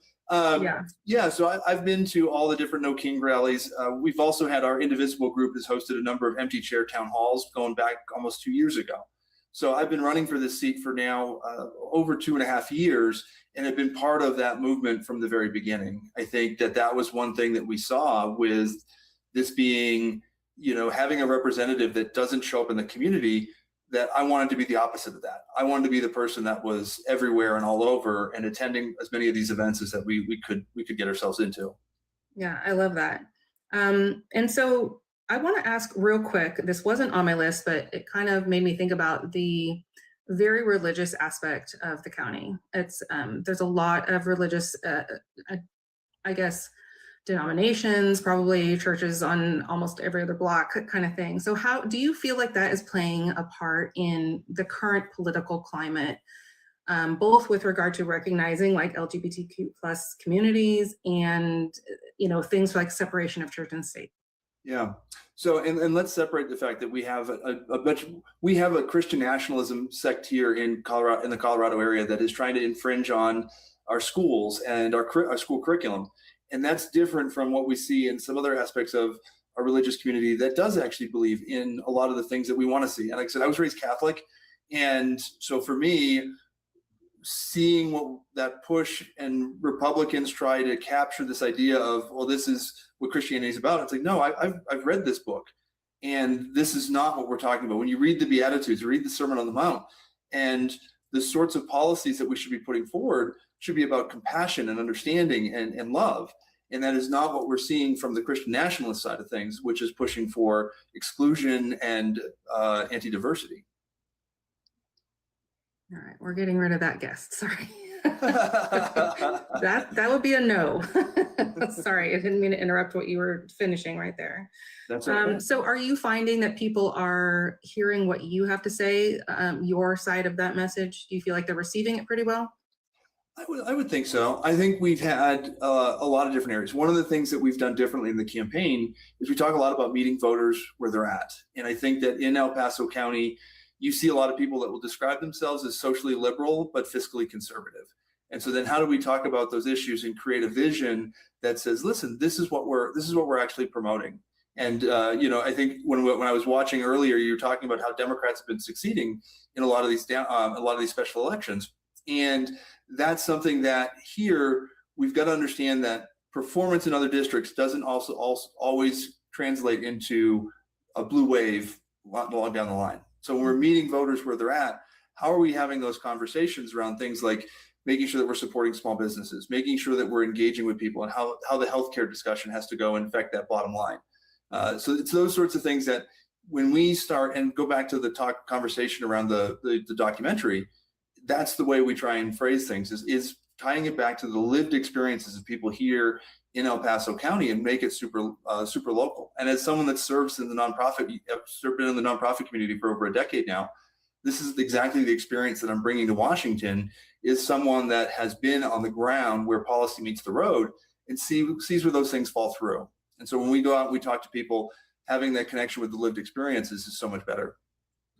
Yeah, I saw a lot of comments when you did that town hall with Jessica Killen, who is your Democratic opponent.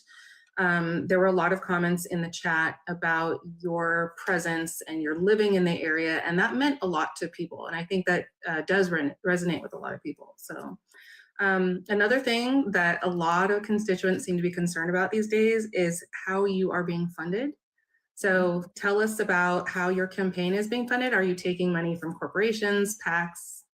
So no corporate PAC money, no APAC money. We've really tried to run a truly grassroots effort. And what that means is over 80% of our donors are here in El Paso County.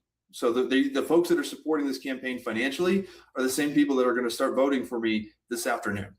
And that, I think, is a huge component of it. And we underestimate. So first of all, I believe that we need to reverse Citizens United, 100%. And I think one of the biggest challenges that we have with Citizens United is it also caused us to forget how powerful our voices can be when we use them. Right? Republicans wanted Citizens United because they knew they could never compete with our voices. And so they needed money to overwhelm that. And we still have that power. I've worked very closely with our local labor unions to help elevate them in the work that they're doing. And I'm proud to be endorsed by the Teamsters to have them to help be part of that elevating of their voices, because I think that that's one of those areas that we can push back on and say, it's not all about money. And look at when we make change, right? AOC was outspent like 6-1 in her first race. Mary Peltola in Alaska was outspent. Mamdani was outspent. We don't have a Mayor Cuomo because of the fact that it was about grassroots mobilization and efforts where we're able to make those connections with voters and focus on what matters here. And I am very proud of the fact, like I said, those people that are supporting the campaign are my friends and neighbors that I'm seeking to represent. So you are, like I said, your Democratic opponent is Jessica Killen, and it seems like, is she the Democratic endorsed candidate, or you also? I mean, how are they working on endorsements between the two of you? Yeah, so she has picked up the endorsements of the Democratic establishment. I mean, her career she's been in Washington for 25 years as a lobbyist, and moved back here less than a year ago to be part of this election. And and I think it's not taking anything away from her career and the success that she's had, but it's about the connections that she's able to build with the community, and the fact that when you're sitting in Washington for 20, 25 years, are you really connected to the community that you're trying to represent, or are you really just representing the special interest groups that you've been working alongside throughout the course of your career? So what, other than the funding, or like you said, the lack of just being present in the community, what is the biggest contrast between you and her? Because I will just say, after watching the Indivisible YouTube town hall, many of your questions were pretty much on par with one another. There wasn't a huge contrast that I noticed, and that's why I have a couple more questions lined up for you. But what would you say is the biggest contrast between you and her? Right. And so I think when you're talking about a Democratic primary, keeping in mind that in that 2-minute span, a lot of the things that we're going to be talking about, that vision is going to be very similar. And the difference between the two of us comes into that whole idea of where is the nuance and where is the rest of the policy understanding coming from. And so when you look at, and again, that's why we focused a lot on the long form conversations, to be able to go more in depth on some of these things, right? There's multiple different ways that you can approach universal healthcare. So how do you actually intend to do that? And what are you looking at to be a practical exercise to be able to get us to that point where someone's financial situation isn't actually going to define their healthcare decisions?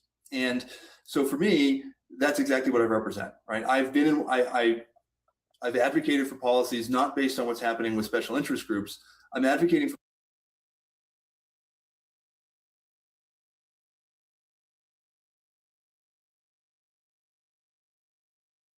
programs are overly complicated, or they require too many hurdles, or they don't actually address the underlying issue.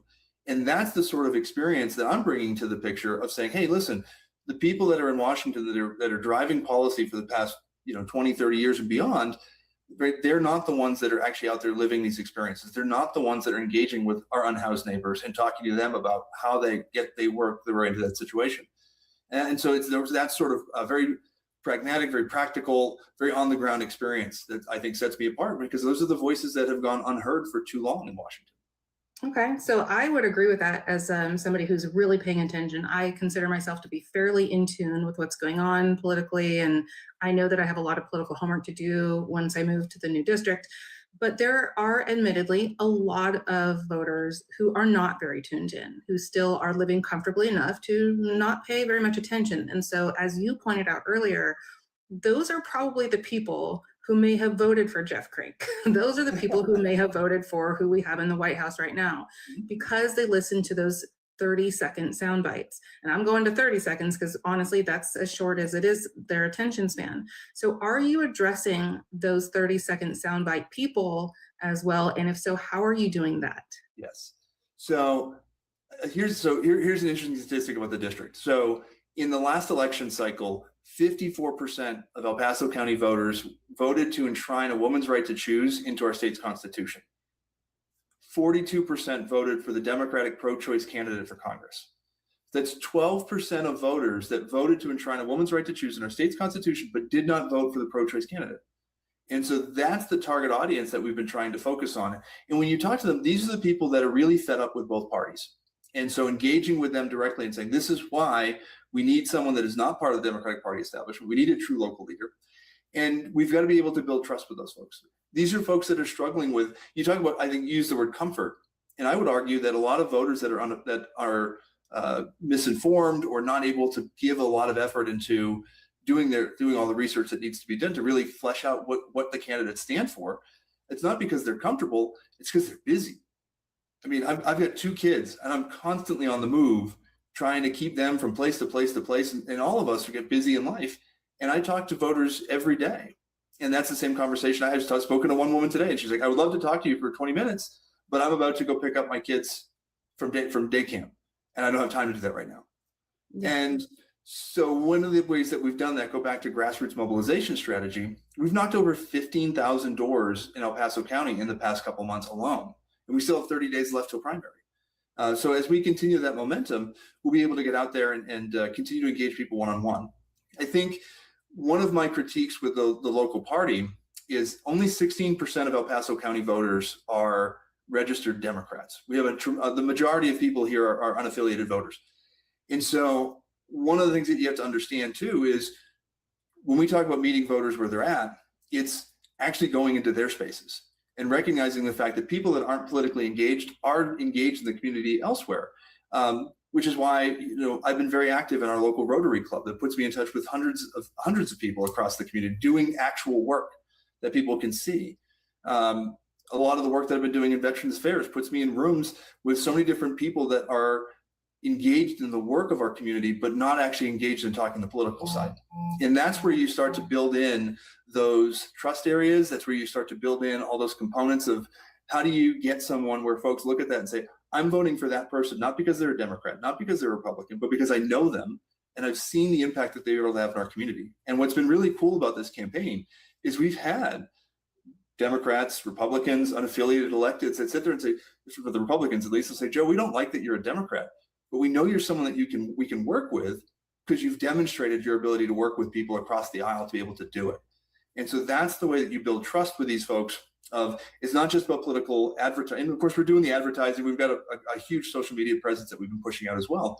But that's what we mean when we talk about meeting voters where they're at, both in terms of how you talk about issues and where you're meeting those voters physically. Okay, so I promised myself I wasn't going to get into a Jen advice moment, but I can't help myself here. I agree with you 100%. It is about seeing the work being done and trusting that the work's going to be done. But I think what I'm seeing, and I'm coming from California, and I just watched this in the gubernatorial race here, which was a huge one that the whole nation had their eyes on because of the contributions that California makes to the rest of the nation. And what I saw, and I would love for your team to kind of just take this as a bug in the ear moment, is that exactly like what you said. However, it does also need to take the form of the 30-second sound bites, and it needs to be taken in the form of people in those videos saying it to other people, not the candidate saying, I'm best for you. It's seeing the teachers say, Joe is best for you and here's why. It's seeing the union workers say, Joe is best for you and here's why, because we've been working with him. It's the veterans saying those things. So when people hear it from other people that they relate to, it means more than hearing it from a candidate. However, I have seen really good candidates fall very, very far by the wayside because their social media game was not up to par. So I would just say, like I said, food for thought moment. No, you're 100% right. 100% right. Jen, I have a question from the chat, and I believe somebody from Joe's team kind of answered it. But is it only mail-in voting in Colorado? We were speaking yesterday, last night, because I'm in New Jersey. New Jersey has like universal mail-in voting, but you can still vote in person. You can still go early vote. It's just an added option. So every voter in Colorado will have a ballot mailed to them. And so you will get a physical ballot. If you are an unaffiliated voter, you will get both of those, both the Republican and the Democratic ballot, and you can return one. And so you can either mail that ballot back in through the US mail.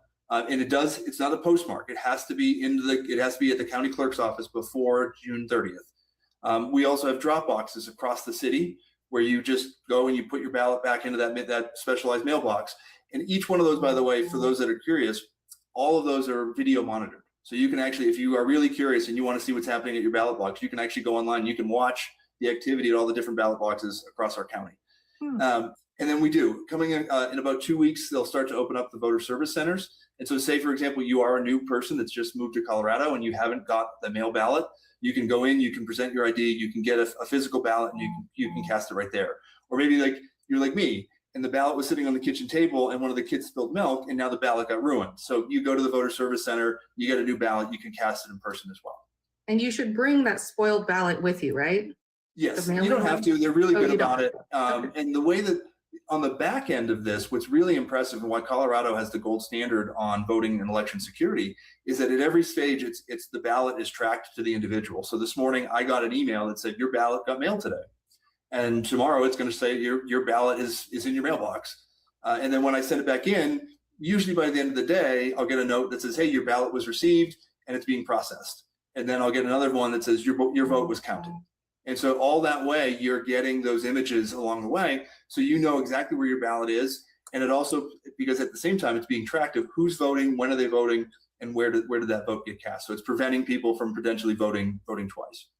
Perfect. So since we are on the topic of voting, I can't remember if this was a question in your town hall before, but the subject of Tina Peters. Can you please lend us just a very general, doesn't have to be too in-depth thought of what transpired? And for those of you who don't know, Tina Peters in Colorado, she was found guilty of basically election interference. Okay, I'll just leave it at that. And so she was jailed, and I call it the regime. I'm sorry, Joe, if this offends anybody, I refuse to call it an administration. The regime has been pressuring Colorado in a number of ways and has basically been punishing Colorado for not letting her go free and not for not pardoning her. The federal government could not pardon her because it was a state crime. So Colorado, up until recently, has been resisting that and said, no, no, she broke the law, she's gonna stay in jail. Recently, the governor did commute her time, right? So he didn't give her a full pardon, but he commuted her time. She is out now. And there have been a lot of feelings about that. So please share with us your feelings. Right now, the number one issue that Democrats are running on is holding this administration accountable for its violations of the law and the Constitution. And how are we supposed to do that when an election official who was convicted of a jury of her peers is being let go early for one of the most egregious crimes that we can think of when it comes to having faith in our election system? And if you don't know this, by the way, when Tina Peters was brought up on charges, she was brought up on charges by a Republican district attorney that actually did the investigation and led the criminal prosecution. And that was between Phil Weiser, who's our attorney general, and the local DA. They had that conversation, and they decided, no, it's best that this be prosecuted by a Republican so that this is not seen as something that was politically motivated. There has been a crime committed.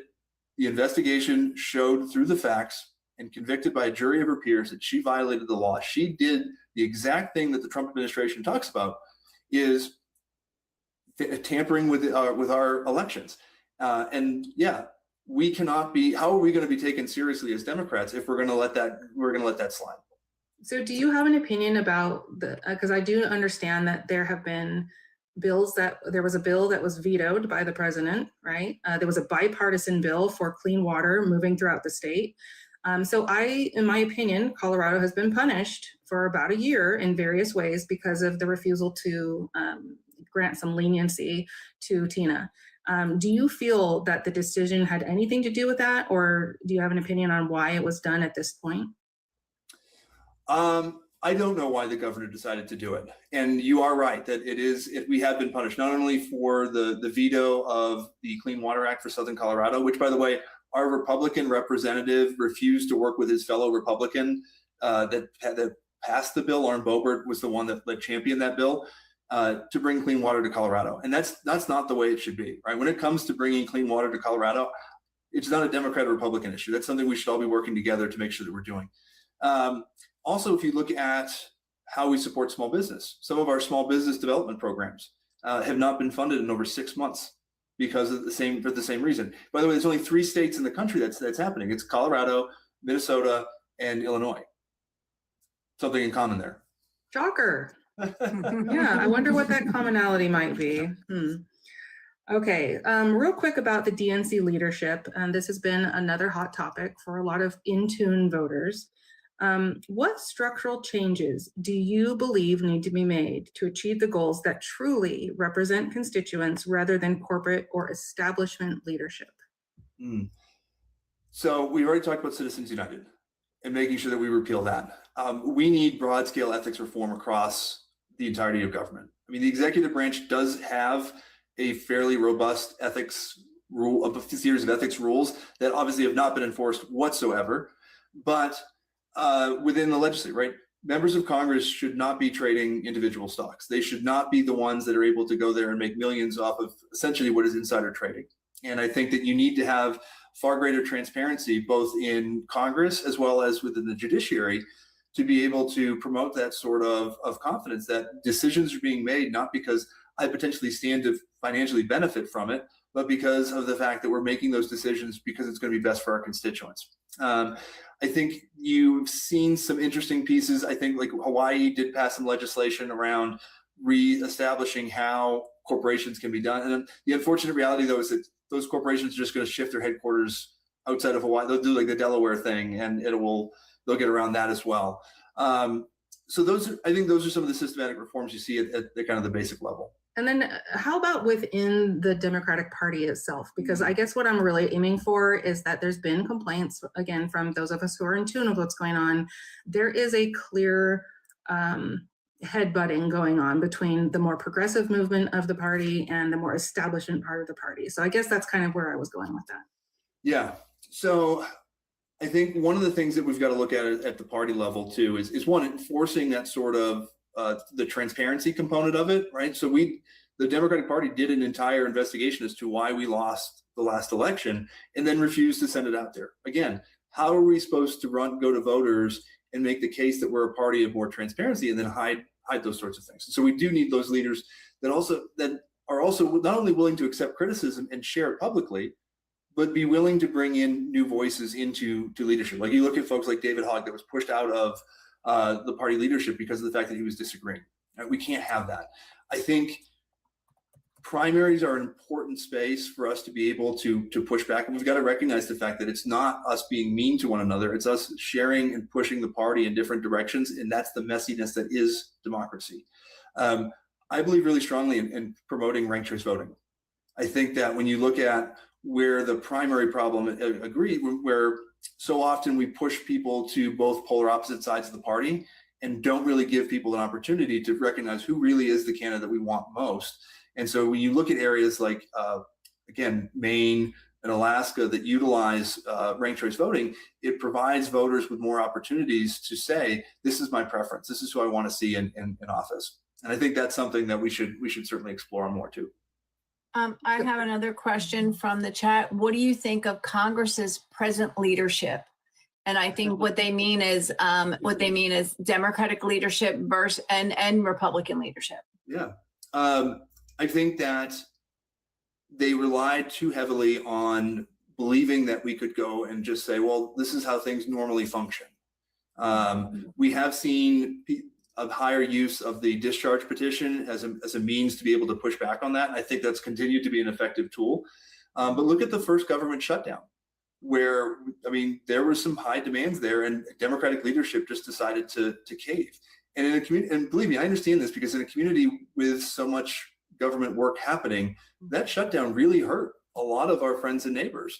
And I think what they looked at it of saying, you know, obviously they didn't like the pain of not getting a paycheck, but at the same time, it was like, well, then we didn't get a paycheck and you achieved nothing either. So I do think that when we look at what the next Congress looks like, we need new leaders to be able to come in that recognize the moment that we really are in as a country and recognize that we can't be just relying on, well, this is the way we've always done it. We need a new thought process. We need new ways of leading and building coalitions. So many people talk about the need to work across the aisle, but then every incentive in Congress is not to work across the aisle. It's just simply to whip everybody into party line and go that way. I think we need to be elevating more leaders that have those demonstrated capacity to work with Republicans and Democrats to get stuff accomplished for the American people. I agree. Sorry to cut you off, Jen. I agree with you. And having watched politics as long as I have, I know what happens when a party gets the beating the Republican Party is about to undergo in November, and how it falls apart and it fractures, and it's going to fracture in a big way. It already is. You're seeing a fracture of the MAGA, right? The people that no longer believe in MAGA and realize it was a grift, saying, oh, we're going to be over here and just be the America First Pact, like the America First Party. And they are already moving economically to the left. I don't know if you saw Tucker Carlson's latest interview. I can't remember who he was talking to, but Tucker Carlson was pretty much saying, I believe the hype, the conservative capitalist hype. And now I realize that the United States is not a situation where a government is overseeing corporations. Corporations is overseeing the government. Yep. I love this. I use this one a lot when talking to people. And I'll sit there and they'll say, how are you going to convince Republicans to get behind supporting myself in the general election? And I'll sit there and say, well, again, go back and meet them where they're at. And so they sit there and we'll make America great again. Okay, tell me when America was great. What are we going back to? And so many of them, they'll use this weaponized nostalgic version of the 1950s and 1960s and say, well, that's when everything was great. I was like, well, first of all, the 1950s and 1960s economy did not work for everybody.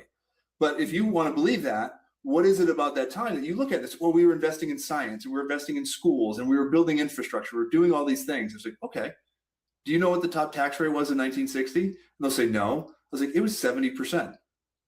And they're like, well, I was like, if we're going to invest in working class Americans, we do have to look at those sorts of things. We have to recognize the fact that we've got to be able to build in a mechanism to reinvest in working class Americans like we did, but it has to be all Americans. And what we've seen in the economy that we look back on favorably, even though, like I said, even though we know historically it didn't work for everybody, but the aspects that we try to remember, the good parts, we look at that and say, well, that's where we were invested. We were focusing on good union jobs, where a waitress could have a living wage and live a healthy life.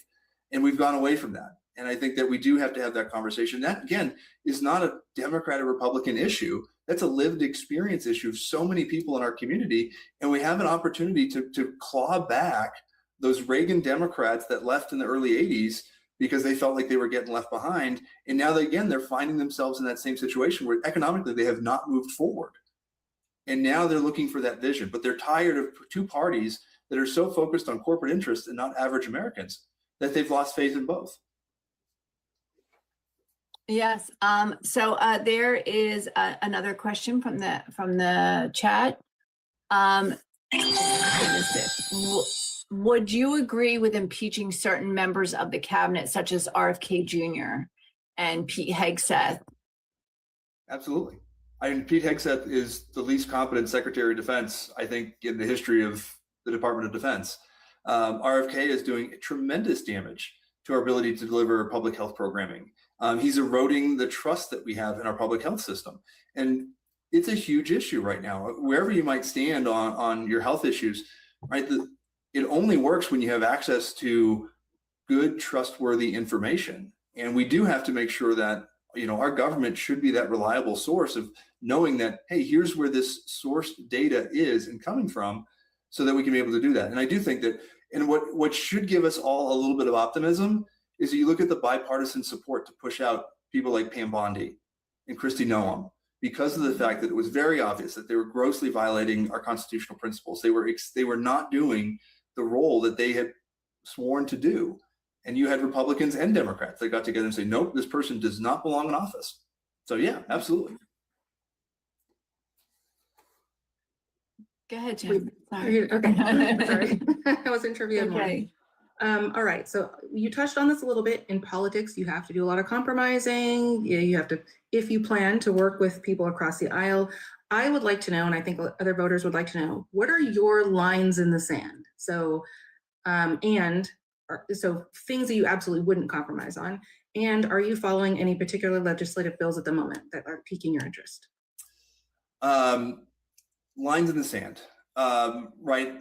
there's elements of, I mean, first of all, when we talk about immigration, right, we cannot have an immigration system that is being used for discrimination and retaliation and fear and not serving law and order. We can't have that. The basics, right? A woman's right to choose, right? And I think it's so ironic, the fact that Republicans consistently come up there and say, we want less government in our lives. And yet, why are you deciding you want to put judges and lawyers in an exam room with women to make those decisions for them? That's not less government. That's the most intrusive form of government. And so those areas.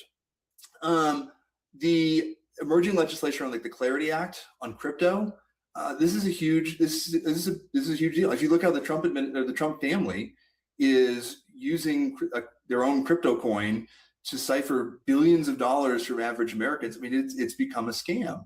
And so we need real legislation that looks at crypto, that recognizes the fact that blockchain technology is something that we need to be looking at because it can help better secure our financial system. But cryptocurrency, when it's not backed by anything, is really just a giant pyramid scheme. And people don't get that. And people are losing out on their life savings because of this. And so that's an area that I've looked at particularly with interest over the past couple of months. There's a whole bunch of things that we need to be reforming. Again, people often say, what's the first thing you're going to do when you get to Congress? Well, the first thing we have to do is we've got to rescind this big, beautiful bastard that has caused so much pain across our government. It's deeply unpopular. We got to get it out of there. We've got to bring back a lot of these programs that were gutted because they were serving Americans and Americans want them.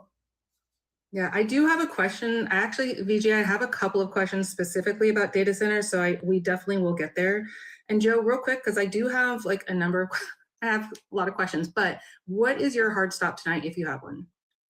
I think I'm good as long as you want to go to. Okay, amazing. So I might have just opened up a can of worms, but I'm willing to. I'm willing to go a little. I do have we do have a preset list, but yeah, we do get into conversations, and they're great conversations, and like we just love having candidates like you who really understand what's going on. You're obviously very knowledgeable, very informed on the real issues that people are facing. So yeah, it's very enjoyable. And I can see, I'm just like watching the chat because Jen's taking the lead. I usually am taking the lead. So I like this for once. So I'm able to get the chat's reaction to you, and people love you. So data center. Okay. So yep. Are you doing data centers next? It's not next, but it is on my list pretty soon after. So all right. I will be getting to it fairly soon. There was something that you mentioned in the Indivisible Town Hall. You mentioned something about a dark history that we have, and especially with regard to land. I would love if you could please elaborate on that dark history that you referred to, and why is that important for us to know as voters? So in Colorado, this is kind of a hyper local issue. So if you're not from Colorado, water rights is a huge deal to everything that we do in the West. So the Colorado River Compact is a coalition of all the states that take water out of the Colorado River. And if you are following weather out here, we had one of the worst snowpacks ever in recorded history. And so when you look at our two major reservoirs, Lake Mead and Lake Powell, both are down almost near what's called dead pool, where they're practically just not even there anymore. Water rights was something that was established, as the West was being won, and really what it stole water from was from our indigenous Native American neighbors. And so, despite the fact that they've been living here far before any one of us moved out west, their rights were pulled away from them, and those that continue to live on our Native American reservations aren't getting access to their water. And now we're even seeing it go even further, where you see corporations are starting to invest in these water rights as a way of commoditizing them, which is pushing up costs for each and every one of us. Because in our communities, development and water rights go hand in hand. You can't build if you don't have water rights. And if you have to pay extra for water rights, it means we're all going to have to pay extra for it. The comment was talking about our national lands, our national parks specifically. And so when we think about the fact of, and I'm a transplant here. I grew up in Salem, Massachusetts, where the witch trials happened. And I talk about this a lot of like, when you talk about a dark spot in American history, the Salem witch trials obviously are top of the list of that, of the sort of discrimination and murder that occurred because of accusations of witchcraft. And we've got to be able to embrace and learn from that history. So when we think about slavery, when we think about pushing indigenous peoples off their lands, and now we have an administration, a regime that has decided to whitewash our history and say, well, these things, we don't want to talk about those things. And I'd sit there and say, listen, if we want to be a strong nation, we have to be able to embrace those dark parts of our history and tell that full story so that we can learn from it. And so that our kids don't repeat that.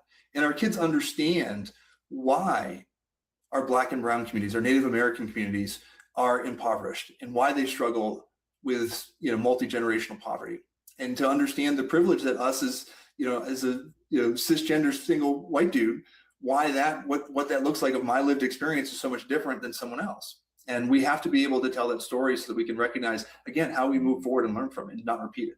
And So I'm sorry. I just had a follow up to that. So I love that you are talking about this and you talk about it so comfortably, because you can really tell when somebody when they're really not sure and they're uncomfortable talking about it, or, and it's okay. It's okay to be uncomfortable as long as you're good with being uncomfortable and just sitting in it, because sometimes we have to have the uncomfortable conversations, as we keep saying. So do you believe that we should be having that conversation now? Do you believe that, there's a certain time and place for it, or do you believe we should just be full-throatedly having those conversations every chance we get, and bringing up the fact that there were a portion of Trump supporters, that after everything else fell away, after the economic promises didn't pan out, after the no new wars didn't pan out, after all this stuff did not pan out, and they are still holding on. And when you ask them, they really can't give you an answer besides immigration.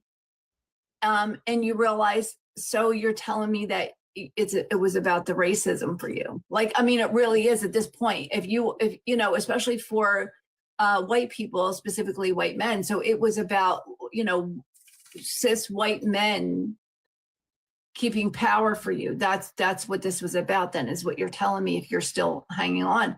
So do you think that it's this conversation that we need to just be real and transparent with the idea that, look, we know?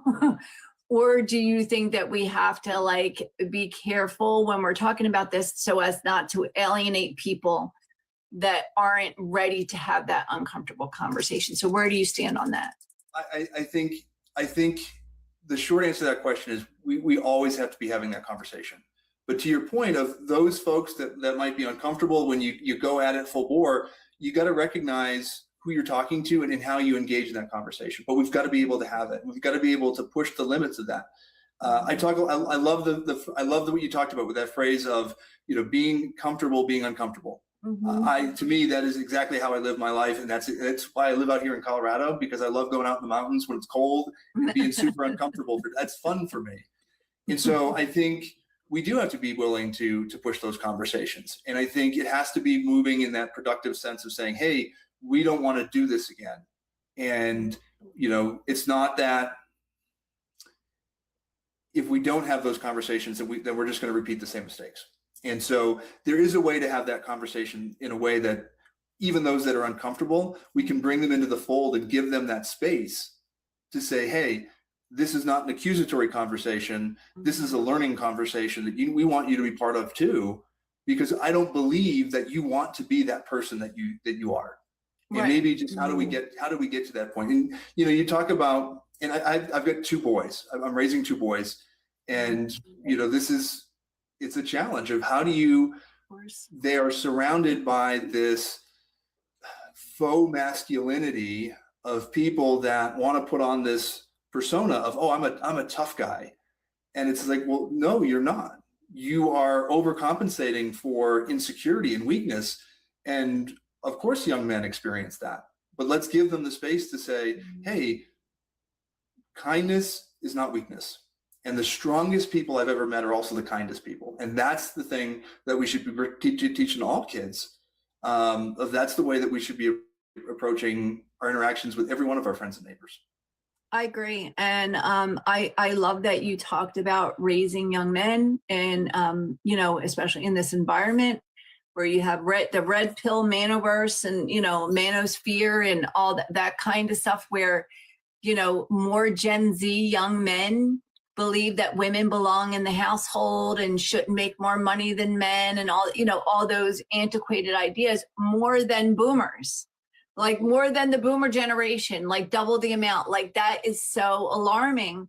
And I do think that, you know, they are deconstructing a little bit. I do believe that like the documentary, the Manoverse documentary kind of shone a light on the grift that is the red pill sphere, right? That what they are really doing is like, they're grifting them, they're scamming them, telling them that, you know, all these crazy things that is negative and harmful to them overall in order to get their money. So I do think that we need to have a conversation in this country while we're having the conversation about xenophobia and racism and you know, we also have to have the conversation about the fact that women for so long in this country helped prop up men, right? We helped men succeed. And men extracted our energy, our intelligence, our ingenuity, our problem-solving skills, our, you know, all the things. And now that they don't have it, they were so used to doing that. Like men are not, like, they didn't evolve with a lot of the skills that women did, those survival skills that had us having to think on our feet so that we could survive the man that might come home and unalive us because, you know, he just felt like it and we were his property, right? So it's like, yeah, so I do love that you are already thinking ahead to your sons and thinking about the broader society and how we have to get past all this stuff. You know, and I just, because I talk a lot about my sister. My sister was a teacher.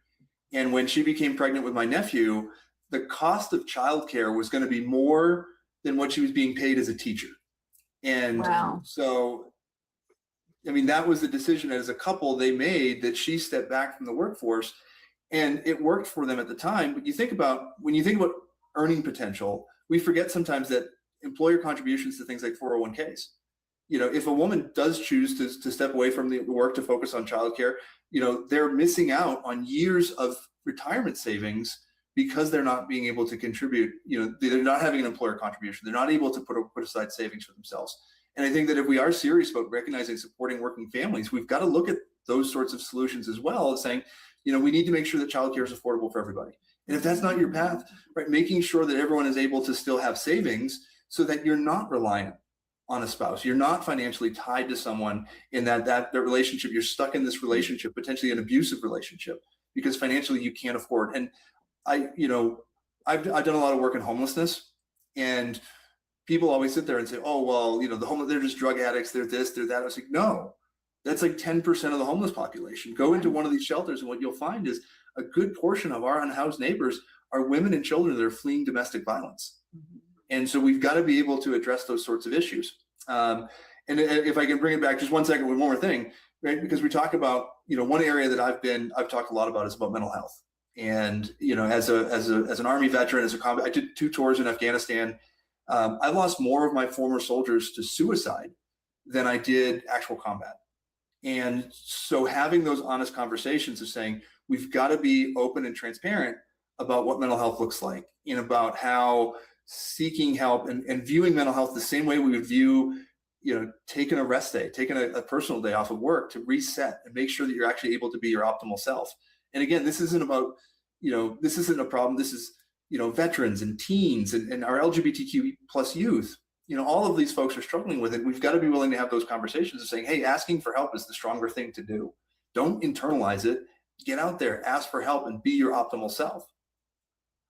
That's really difficult to do. I'm just going to comment real quick because, like I said, I do have more questions, and I'm going to try to divert to the data centers just because I've seen a lot of people asking it. But Yeah, that's really tough in a society nowadays where everything is very egocentric for each person, very hyper individualized, where I can look at a person, I'm not saying me personally, but like just the standard person can look at another person who's in need and say, well, I didn't need that when I was in this situation. I just pulled myself up by my bootstraps. And so then society as a whole has been very dismissive of actual need and acknowledgement that times have changed. You know, we grew up in different circumstances. Our kids, your kids, my kids, they are growing up in a different time, and their needs are different. So the lack of acknowledgement of that, acceptance of that, and the acknowledgement that's ego too, right, Jen? Isn't that ego, right? Yeah. That, I mean, for boomers to accept that it's a lot harder out there for our young people to get what they got. Is like they would have to acknowledge that, oh, I had it easier than you, therefore I have to admit that I didn't work as hard as you're having to work, and I got twice as much as you for half the work. Like that's, you know, I think that piece, right? The indoctrination, like you said, of the toxic individualism and the huge egos that we all have as Americans, the best country in the world, and we're all very, very special people. It like feeds into that. Yeah, for sure. So let me jump real quick to the data centers, because like I said, I saw that there are a lot of questions about it. And just to give people a little bit of a background on Joe's area in Colorado. So Colorado Springs, El Paso County, it's a pretty big tourist draw. In fact, there's like about $3 billion a year, I think, in tourist income that feeds the local economy. A lot of that is environmental appeal, right? It's the environment, right? So this brings me to the data centers. How do you feel about the data centers that are being built? What parameters or regulations do you feel are important to protect the health and quality of life for your constituents, as well as the health of the environment that Colorado is known for? First of all, VJ, thank you for being concerned that I'm standing, but I am a pacer, so I get uncomfortable when I'm sitting down. So I do prefer to stand when I'm working. That's just but I appreciate you thinking about that.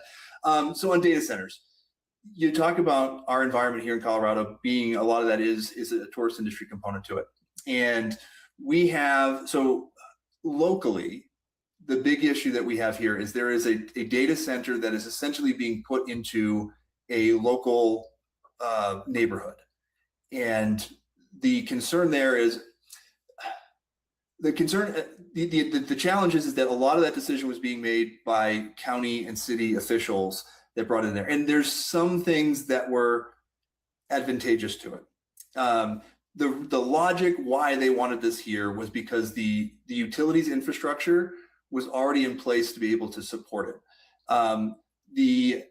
What they've said is that the noise was actually going to be less than the previous industrial facility that was in there in the first place.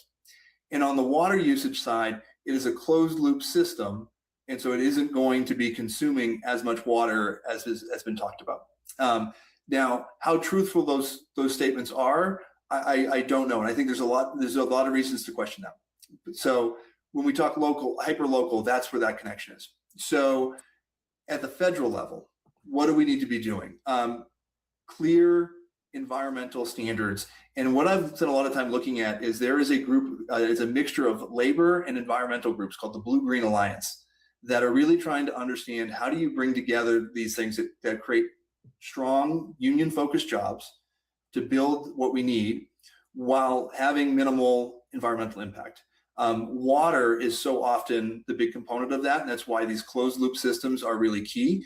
But what isn't talked a lot about is the heat that is generated from these things as well. So I think in one study I read that these things can increase the temperature of around like 5 degrees within about a 2 to 3 mile radius. So putting it inside of a neighborhood, obviously we can see that that's not a great idea. And I know somebody put a comment in there about the impacts on wildlife too. And on the noise side, there is of course what the audible version of what we as humans can hear, but there's also a substantial amount of subsonic vibrations that also get into there. So we don't hear this sound, but it does impact our bodies and it impacts our animal bodies. And so the best way to describe it is if you're familiar with what happened in Havana with the embassy there, the Havana syndrome, Like that is a subsonic weapon that was being presumably used against U.S. Diplomatic officials there, and that's kind of what one of these data centers would be looking at. So we've got to make sure that in terms of what that environmental impact, it does consider the health of humans as well as the animal population. Here in Colorado Springs, we also have a pretty robust space industry, and so looking at what is the potential? I don't like the Chinese have been experimenting with undersea data centers. Well, then we're just warming up the ocean even more. And that seems like that's not going to help us with anything. So we have the idea of potentially looking at space-based data centers as another means, but then there's an environmental impact to that component as well. Yeah. So when you're having big data centers falling out of the sky and pieces of it. So Right. I had not heard about this, but Joe or Jen, you guys may have heard of it. Senior in the chat says Texas cattle farmers near data centers are reporting no calves being born, just stillbirths. I had heard that. Yeah. Oh I my, had heard that is just, I mean, oh my, and BJ says it also affects the water supply. It does. The thing, yeah, and the thing that I would like to say, and I did see another comment from BJ, or no, I'm sorry. I think it was from Babs who said, does it mean he's for them? And I'm going to just offer my point of view, and then Joe, I'd love for you to chime in. There are some things that I feel like aren't going to be, we can't oppose all of them. We do need some of these things. Data centers, by the way, you guys, have existed for a really long time. But the thing that we're looking at now is these AI Massive ones, yeah. massive ones that are creating these bigger impacts on the environment. People who live in the area, like Joe said, it's, wherever you put it, it's going to impact the environment and wildlife, things like that. So my feeling is we can find ways, if we put our minds to it, if we slow the F down, and if we put enough regulation on it, to do it the right way. There can be best practices implemented. It doesn't have to be an all or nothing. And today we do find ourselves a lot of time in an all or nothing mindset. And when you think about politics and you think about people going to DC, this is a lot about compromise, right? A lot of bills are, I'll give you this if you give me that. And that's why I asked Joe earlier, what are your lines in the sand? Because some things maybe you should never compromise on, right? When it comes to human rights, for example. But with data centers, it does have a direct correlation to progress in certain areas. But in my opinion, and I think a lot of people would feel this way, a lot of voters would feel this way, is that we have put profit and this race to the top over human quality of life and our environment and animals and all the things that affect our ecosystem. And so there is, I think, our failure in many, many ways. So there can be best practices. So I want to tell everybody in the chat, I'm not fully 100% against, like, don't ever build them, but slow down, build them the right way, ensure that we have protections for all the things that we've been mentioning. So that's kind of where I'm going with this, Joe, do you have any specific ideas with regard to regulation? And I guess you've touched on some of them already, so that we can move forward, maybe include something about a timeline. So what have you been thinking about in this regard? Because if you do get into office, clearly this will need to be something that you and your colleagues address sooner than later, hopefully. Yeah, and so like I said, we talk about the Blue-Green Alliance as being that organization that helps us find that. If we're doing this, we've got to be able to do it in a way that does not have an impact on our climate and our health. One of the more novel things that I've seen emerge, which I think is kind of interesting, is, and this actually has a privacy component to it as well, which is more localized, like in-home data center. So you would have a small data center in your own home that would process your data. And so it addresses the privacy component, because you said it as well. For too long, we've been trading convenience for privacy, and we've surrendered so much of that. So our data is out there. Our data is accessible to others. We don't own it anymore. It's being sold to everybody. We cannot allow the tech industry to simply write their own rules, because that's what has got us into this problem. Whether it be data centers, whether it be over monopolization of organizations like Amazon, hyper corporate profits at the expense of workers. And there's plenty of conversations to be had about Amazon. Yeah. What's that? Private equity is, it's just outrageous that they've been able to, like, pretty much write their own rules and undo all the regulations. and kind of work outside the banking sector and the banking, like outside any of the banking regulations that are still in place, so that they could pretty much do whatever they want. Right. And so that's where, like I said, that decision making really needs to be on focus on protecting each and every one of us. Babs All the Way has a comment here, like, should we have a right to our own images? And of course we should, right? This is our likeness. This is our, and we see this when we talk about AI. And I think there's the data center component, like the physical build, there's the privacy component and AI and what that looks like.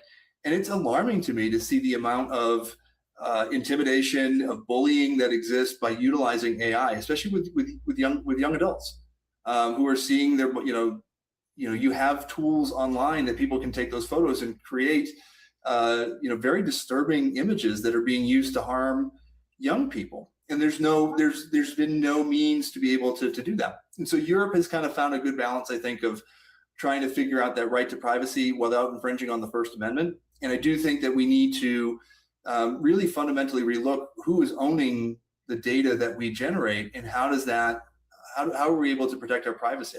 We should have the right to be forgotten and not have that information out there, because in so many different ways it impacts us. I mean, like, I'm 44 years old. Like my teen years are not captured online. They are captured in an old photo album that is sitting in a closet somewhere, hopefully never to be found.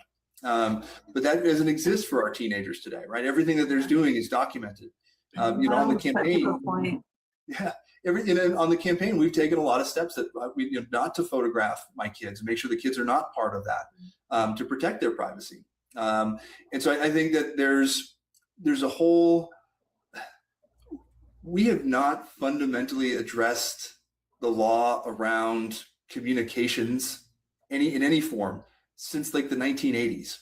And we have allowed the tech industry to essentially have free reign to create a system where we are the product, we are not the customer, right? And how often do you get to talk to Facebook customer service? You don't, because you're not the customer, you're the product. They're selling you as a service to someone else, and we've got to be able to bring that back into the fold, because we've traded too much of that privacy for that convenience. You know what? I kind of love that you put it that way, because it grosses me out. And I actually think that's the visceral reaction that more people need to hear and have in order to help vote the right way. Whether it's your constituents to support you so that you can vote the right way on our behalf. But I don't think enough people are understanding how we are being used. And that's a gross feeling. And I think we should be grossed out by it, and so we can stop it. Yeah. What do you think about the Sanders bill? Are you familiar with that? Bernie Sanders just introduced a bill that would pretty much force AI companies to give us 50% of the stock, like the value of the stock price, like pretty much 50% of their stock, right? Because AI was built on our collective intellectual property, yep. Right? That all of us owned it, right? All the books that were written by our ancestors, and the things we wrote, the college papers I wrote, or whatever, anything that was out there was used to teach AI, and AI uses it now to create new products, artists, music, all this stuff. And what he said is, we deserve to be compensated for that. And he is talking about creating a sovereign wealth fund for AI companies, where we would benefit, where the American people would get 50%, a 50% investment in earnings from it. That's a really interesting idea. When you look at how you could use a sovereign wealth fund for a number of different policy areas to come back and support us, right? And states like Alaska have used it for years from proceeds from oil and gas. Right, and that was the logic was, hey, if you're using our natural resources, then we should be profiting from it. So that is, I have to look more into that one, because I think it's spot on exactly what we should be looking for. It's also requires us to relook laws around monopolies and these major corporations that are benefiting from it. We need, who's not exploiting you, right? The small business owner that lives downtown, that's the person that's not going to exploit you, because they're your neighbor. And so we've got to be able to find those ways where we can be investing in small business, we can be diversifying and bringing more people into the picture, that we're not just allowing these major corporations, because you also don't see wealth disparity in small businesses, right? Major corporations where you see this 200 times, CEOs making 200 to 300 times the amount of their average worker. You go downtown, you see a small business owner. That small business owner is the last one to be paid, and they're working right alongside every one of their employees. Right. And they're taking care of their employees. And so I think that, and one of the programs that I've managed was under the Small Business Administration, of recognizing the innovation that exists in small business and how that they can really push us forward in a responsible way that's accountable for us. Yeah, All right. I love that. Love it. Like, I love it all. I love everything you're saying. Go ahead, Jen. I'm going to jump into kind of a heavier question here, because I did not hear this specifically called out at the Indivisible Town Hall, which is about Israel and Congress's role in the ongoing support to Israel without conditions being attached to those resources. I would love to hear your thoughts about how that is going on with Gaza, specifically, because that's kind of how like this all started, and now with Iran and Lebanon. I mean, we should never be utilizing U.S. foreign assistance in a way that is inconsistent with our values as a country. And what we're seeing happen in Israel and in Gaza and in Iran is exactly that. This is inconsistent with our values. It's inconsistent with what we're trying to achieve. I look at that and I'd say, what Benjamin Netanyahu has been doing in Israel is he is corrupt. He has been convicted, he's been accused of war crimes.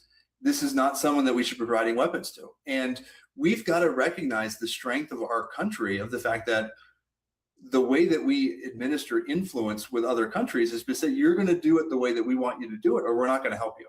And when we stop doing that for an ally like Israel, right, then they're just sitting there and say, well, they think they're the Benjamin Netanyahu thinks he's in charge.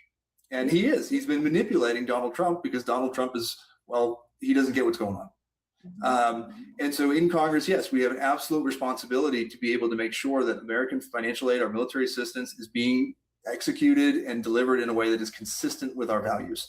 I do also spend a lot of time talking about the fact that, right, when you look at how our European allies are viewing us right now, and they're seeing us act in a way that is inconsistent with the values that we pledged to contribute with NATO. And so we have a big responsibility that we have to turn that around with our NATO allies once Donald Trump is out of office. And I would sit there and say, once Israel puts a leader in that wants to be actually pushed towards a reasonable peace in the Middle East, and actually achieve a sustainable two-state solution, then yeah, we can work towards that. That's what we want. That's what we've always wanted. But we need leaders that are willing to work with us in order to achieve those common goals. And we don't have that in Benjamin Netanyahu, and we shouldn't be supporting him because of it. So it's interesting that you use the word or the phrase consistent with our values. And it seems to me that the values have shifted dramatically with the people that are inside of our, in air quotes, leadership right now, and even in Congress, and even within the Democratic Party. There does seem to be a divide. If you were put into office, how would you go about getting an essence of solidarity, at least within the party, if not within the entire Congress, so that we can get what we believe to be our American values back? That is humanity and contributing to the betterment of humanity worldwide, versus what we're seeing right now, which is absolute atrocities. We use the word G-side in these TikTok streets here. I don't know how you feel about it, but anyway, I'll let you go ahead and respond to that. Yeah. So, building consensus around how do we create a foreign assistance infrastructure that supports our values, and how do we define those values and what they look like internationally? This is an area where I think that we have spent far too long, and this is a veteran saying this, by the way, we've spent far too long putting too much investment into the defense side of things, as opposed to recognizing the soft power component that has been far more effective over the course of our history. And so how do we strengthen, of course, USAID was cut. How do we strengthen programs like that, or create a new form of USAID that's able to do that? And I think there are those areas to build coalitions around that, because again, it focuses on how do we deliver aid, how do we deliver human assistance, how do we make sure that we're supporting people and showing our values that way, and not just giving arms out to everybody, because that's not helping anything. And more when you look at both Republicans and Democrats, you're seeing this pushback on the military-industrial complex and seeing the fact that it is focused purely on profits and not actually reasonable American foreign policy. And so we've got to be able to strengthen our diplomatic corps and identify those areas that we're able to work more effectively with both the international bodies like the UN and NATO and all the rest, while also making sure that we're supporting our other alliances and having the things that, and in many cases, by going in the wrong direction here, we have ceded leadership over to China and Russia and so many others that have been able to now gain influence in other communities that are hurting us back here in the United States. And so I think that's how you build that coalition. I think the discussion around American values is, I think that we're there and we just forget sometimes that we actually have to use that in our decision making. Okay, so like I love what you're saying and it sounds like amazing. If I was listening to a TED Talk, I would be like standing up in my chair. But I do think that we hear this a lot from candidates, right? Here's what we need to do. Here's what the ideal situation. It all sounds great. Do you have ideas of how to actually get there? What does that actually look like within Congress? How do you work toward those angles to convince people, because we are so divided? And this kind of lends into one of my other questions, was how do you start bridging the divide so that we can start moving in the direction that you're talking about? What does that actually look like? So bridging the divide is all about, you look at the way that the HR1, the big beautiful bastard, was passed, and essentially it was Republicans put everything they wanted to do in one bill and just forced everyone to do it. That's not how you build. And there's plenty of Republicans that said, I don't like this part, I don't like that part, but I feel like I have to vote for this. So finding those narrow areas of agreement in partnership to be able to build on it and say, hey, listen, when we talk about the National Defense Authorization Act, making sure that we're putting those provisions in it to say, no, we are not going to support this. We are going to support that. If this is done, this is the manner in which it's going to be done. And finding those partners that exist on both sides of the aisle to be able to find those narrow compromises. I think in some areas, right, where I've found success over the years in working with policymakers, is not trying to achieve some huge, big goal all at once, but finding that area where we can bring that coalition together, identifying the needs of what everyone's trying to do, find those narrow areas of agreement and build a coalition around it. And then you look at the different caucuses and the way that the Republican MAGA establishment is starting to fracture, the way the Democrats are fracturing. There's a lot of space for people to now be working with one another, but they've got to be willing to, you need leadership in Congress too, that's willing to work across the aisle and work to achieve something as opposed to just pushing a party agenda. So one of the biggest obstacles that we see to people joining a coalition or joining a movement is money. And you did mention this earlier about Citizens United and getting money out of politics. I think, probably 90% of America agrees we need money out of politics or something close to that. But being that that's not an overnight thing, right? That's something we have to work toward. Are you willing to call out even your fellow Democrats in Congress if you see that money is influencing their decisions? I did, and I have. We've talked about the fact that when the D-Trip came down, the Democratic Congressional Campaign Commission came down and endorsed my opponent and said, hey, the money's playing a role in this. This is major donors that aren't tied to our district that are funding a campaign that is not built around our community and calling it out for what it is. And that's exactly what we're talking about of when, and it's funny. So let me reverse that question of when I talk to Republicans. And one of the barriers, they say, well, I don't want to vote for you because if you come in, you're just going to do what the Democratic Party wants you to do. And I don't want that to happen either. I said, that's fair. Well, what's interesting about those dynamics though, is the only way you fall into it. And I say like in a competitive district like CD-5, right? Winning here means I'm going to be one of those people that delivers the Democratic majority back to the House. Mm-hmm. And so when someone wants to push back and say, well, you need to support this, and say, well, if I support this, I lose my seat. If I lose my seat, you lose your majority. So you've got to be able to work with me. And it was funny because I also told this guy, I said, listen, like, go back to talk to literally every boss I've ever worked for, and they will tell you that I'm a royal pain in the ass, because I'm not someone that will just sit there and toe the party line and say, no, we're gonna do the right thing. We're gonna do, and I'm gonna push you and make sure that I am that, you know, that squeaky wheel that will not shut up if we're not doing this the right way. Okay, I like that. I actually think it's a good segue into Helena's comment in the chat. Do you support expanding the Supreme Court? And she says specifically to 13 districts. And yep. So I've seen that proposal, and I think I kind of alluded to this at the beginning, where we're talking about structural reform across these institutions, right? What we don't want to create is almost like an arms race around just the redistricting and, you know, adding justices, taking away justices, right? That isn't productive policy. Going to the 13 does make sense because it is aligned with the different circuit courts, and from a productivity standpoint, there is a logic to that I think we could get behind. Before we get to that point, though, what we absolutely must do is ethics reform in the Supreme Court, and that's probably the short-term one. If we've got to be able to go and have a enforceable, measurable, and transparent ethics bill that holds the Supreme Court accountable, because it doesn't exist. The Supreme Court said, well, we'll do it ourselves.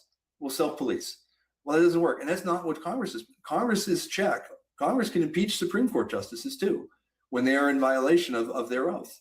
And so we have to remember that Congress does have that oversight authority over the courts. They sure to be able do. to come back and say, hey, if you are not operating consistent with the law, and you are not living up to your oath.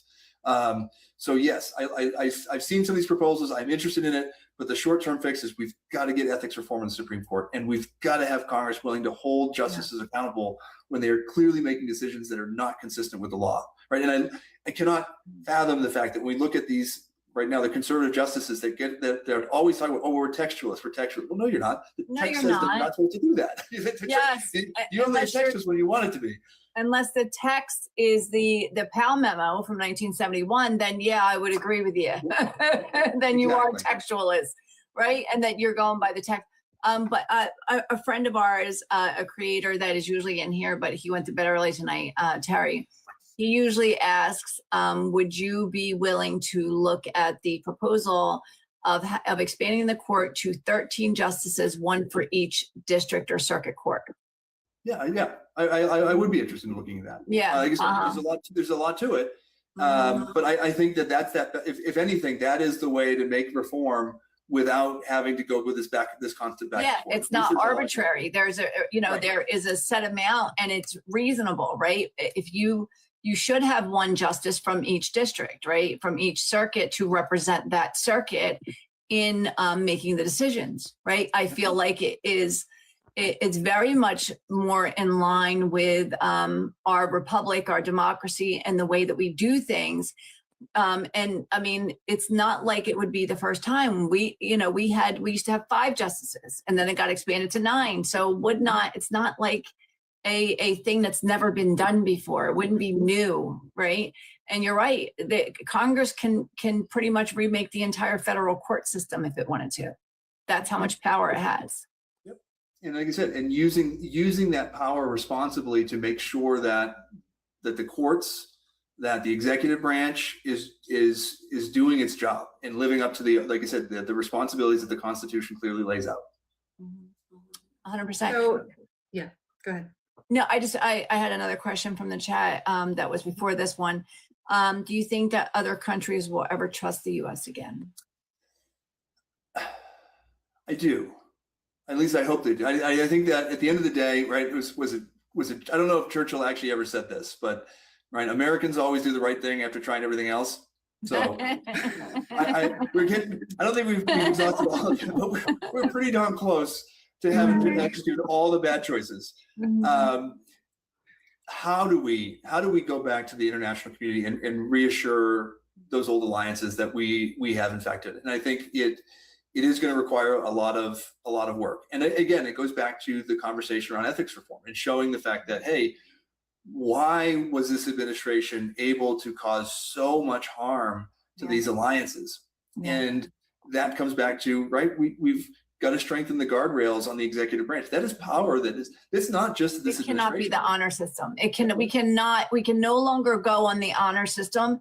And this is why people were so pissed off at Democrats, because anybody that remembers the 2018 midterm campaign and the 2020 campaign, that was one of the biggest things that they ran on, was the fact that we can't have a president that's going on the honor system anymore. We have to put up the guardrails, the checks and balances, and then didn't do anything once they got back in there, right? And it was infuriating. Yeah, sounds good on paper. And that's right. And other countries are looking for us to have that level of leadership to come back and say, how are you going to prevent this from happening again? Because it's not just something that this administration has abused, but many other administrations have done the same thing. Right, go back to the Bush administration, the way that we engaged NATO and sucked them into this foreign war in Iraq and Afghanistan. Of course, I was part of that. I think allies go back and say, well, wait a second, you can't say we didn't contribute to collective defense. Like, we were there alongside you. I worked for a British commander for a short period of time because we're out there doing it. Right. And I think it is on us. And so it's how do we get back to that point? You've got to get competent people that understand how these alliances actually operate, right? We put a television host in charge of the Secretary of Defense, which is a real far drop from what we had in Lloyd Austin, someone that was tremendous. I've worked for him personally, and he's just someone that was a tremendous leader that understood how to leverage alliances and be able to make that work. And so that's, it's not just about the people that we elect, but it's the people that we elect are going to surround themselves with, and how those people are going to be able to influence policy. And again, it goes back to strengthening our diplomatic corps, as well as making sure that we're going to those career diplomats that have been and spent time in these countries, that are experts in all aspects of that history and culture, and be able to translate that both in how our values as Americans align with what they're doing, and how we're going to be able to support them collectively. All right, I know I'm jumping around a little bit. But I would love to know, as a congressperson, where do the mega detention centers, and there's been a couple of articles on these mega detention centers that are being built, supposedly will be operable by the end of this year. So those mega detention centers and the ICE detention centers, where do those fall in your list of priorities? In terms of making sure they aren't built? However you would like to respond. I'm going to leave that up to you, actually. I'm very curious as to what you think needs to be done, and then also where they fall on your priorities. We shouldn't be imprisoning innocent people, period. Right? Putting people into camps is never the things that good guys do. And so here in Colorado, of course, there was proposed to have, I think, 1 or 2 of them. And no, I mean, ICE in its current form is violating its constitutional mandate. It is not being used as law enforcement. It has to be abolished because of the fact that what it is doing is infringing on the rights of Americans. And when you understand what the immigration system is supposed to look like, they're not detaining criminals. They're detaining people that are going through the process in the legal way. 86% of those that have been detained have 0 criminal record, while the occupants of the Oval Office have a 100% record of criminal activity, right? And so when you look at that,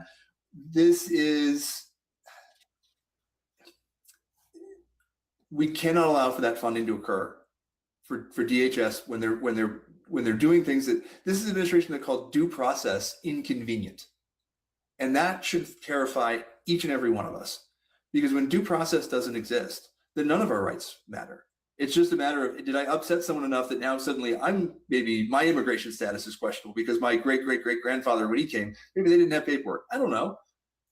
And that's that strengthening those sorts of protections. I would also say that in the event that we're not able to do that, as a member of Congress, having the full legal right to inspect those facilities without any notice, you better believe that I'm going to be there in those facilities, making sure that people are allowed to have dignity, that when someone is disappeared, that we're going to find them so their family members can know about it. And I think that when you talk about this, in terms of the fear factor component, I was talking to a family the other day, and they're a family of color, And their kids were afraid to leave school midday because they were afraid they were going to get detained on their way to lunch. How many people have not sought out the police because they were the victim of a crime, but they feared going to the police more than they did their attacker, right? That's not justice. That's not doing anything to make our communities safer. It's making our communities far more dangerous. And what gives me a little bit of hope is, again, you see police officers, career police officers that are standing up and saying ICE is more of a danger to our community than anything else. They're making it harder for us to serve and protect the people in our own communities. And I think that you also have to consider that, you know, as a whole, our immigration system has to be compassionate. And I reflect so often on the fact of, you know, what is going through someone's life? What is going through their mind when the best possible solution to them is, let me pack as much stuff in a backpack as I can with my children and leave in the middle of the night and walk 1,000 miles to get here, right? That's not someone that's trying to harm us. That's someone that's fleeing harm. And what we're seeing by this administration, how they use ICE, is not about law and order. It is not about immigration. It is about terror. Do you see how this fits into the context of Project 2025 and the overall goal of a authoritarian government? It was spelled out in it. I mean, I got to say, give them one for transparency. They told us exactly what they were going to do and exactly why they were going to do it. Now we're seeing it firsthand.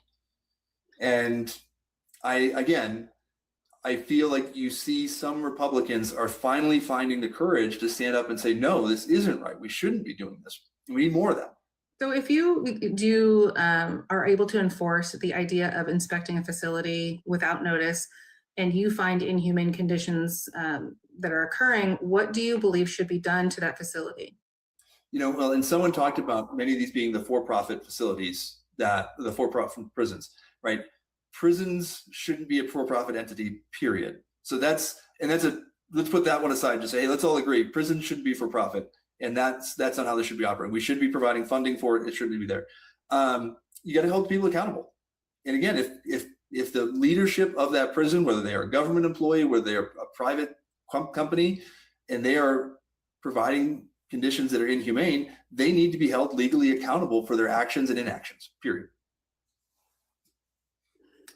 Yeah, we're in a sticky situation here. So another group that is very vulnerable is our disability community.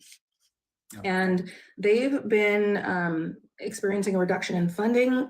We've had this brain drain that certainly affects the disability community, especially with regard to science, research, education, and many people in the disability community may already be suffering delays in progress and their ability to reach their potential. It will only worsen if their services are not reinstated and strengthened quickly.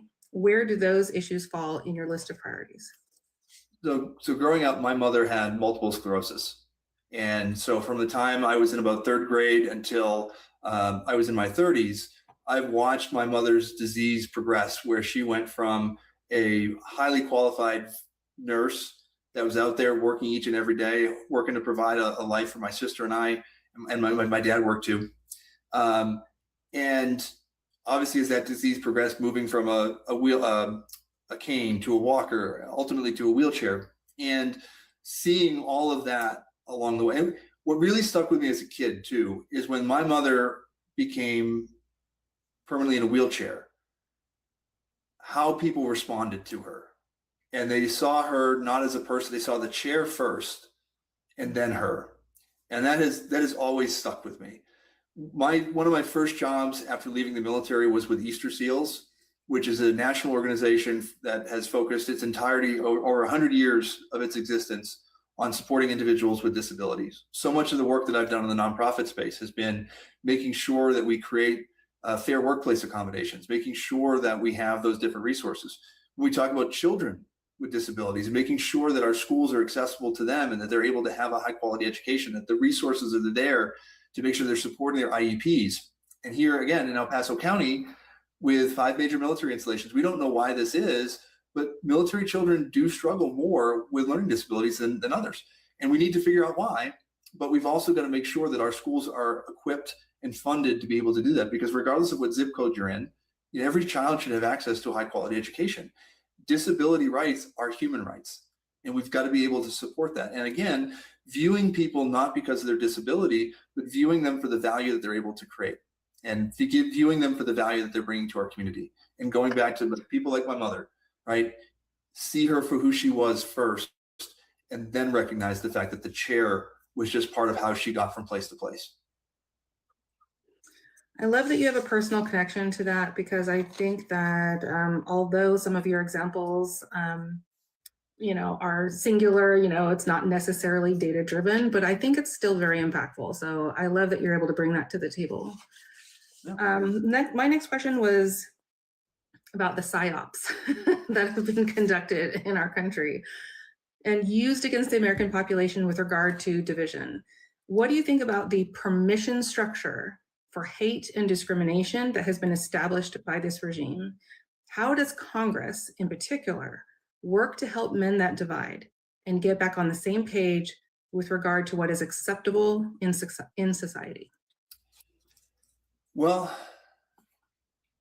I think so much of that conversation comes back to, again, getting greater transparency and money out of the way that we communicate, right? So social media has become such a cesspool of allowing people to hide behind screens and share this sorts of hateful comments and theories that often are things that have been promoted by bots, right? When Twitter opened up, right, like half the MAGA movement was Russian troll bots.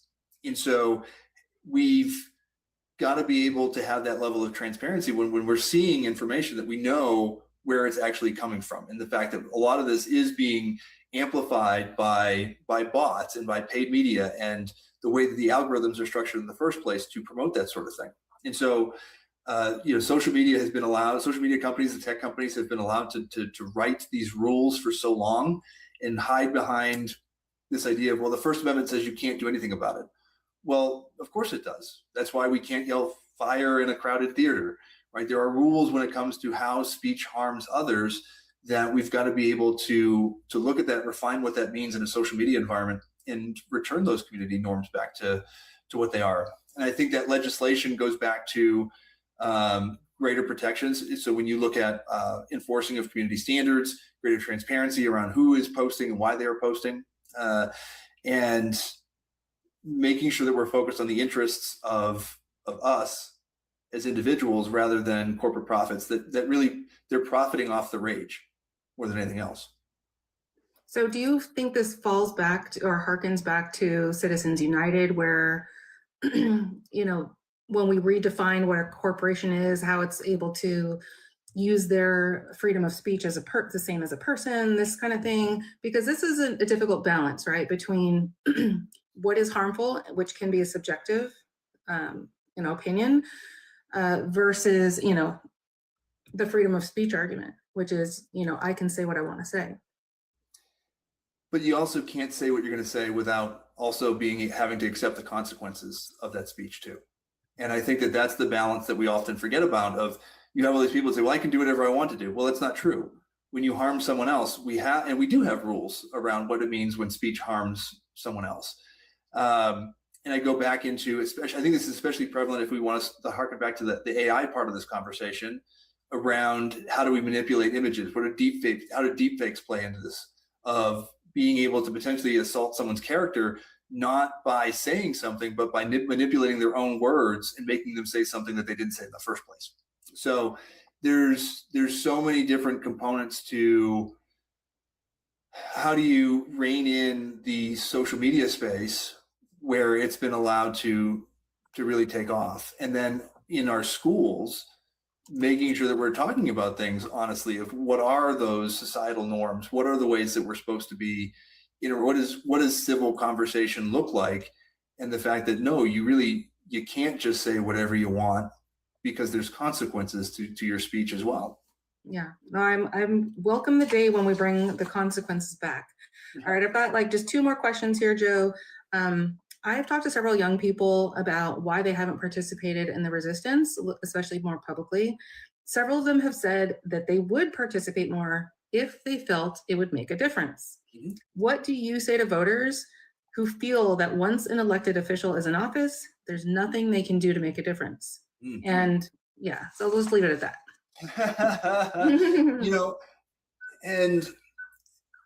We do, I don't even know how many events that we do a week. And so often the average age in any room where we're hosting a quote unquote political event is about 10 years older than I am.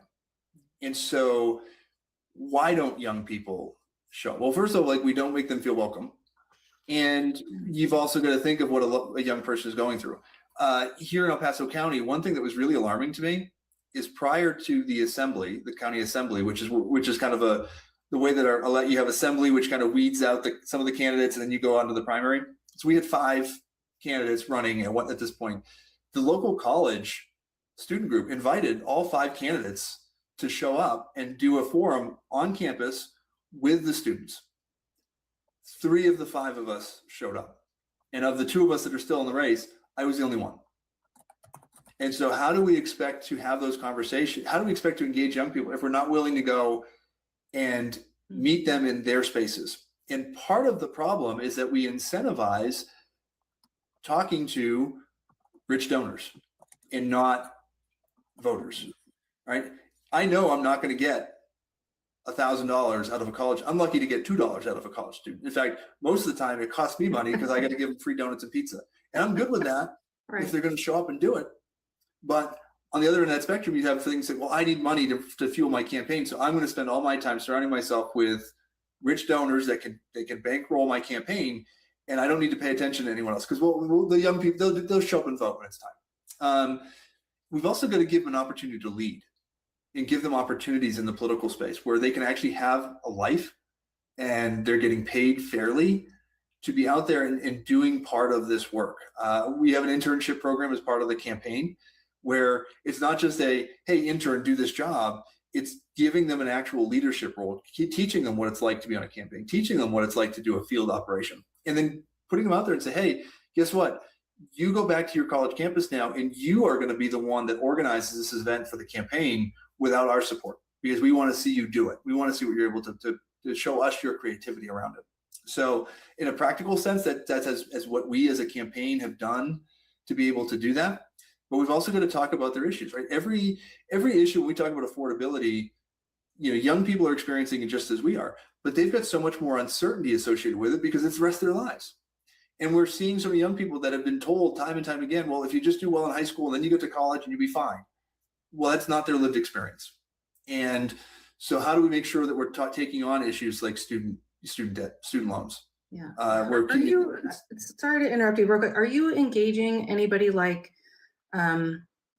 community, not like advocates or community liaisons for you? So for example, if you're going to the college campuses, are you engaging like a leadership person on the college campus that can then sort of advocate for you or be a liaison for your team so that they can spread your message from somebody who the rest of the college people can relate to easier?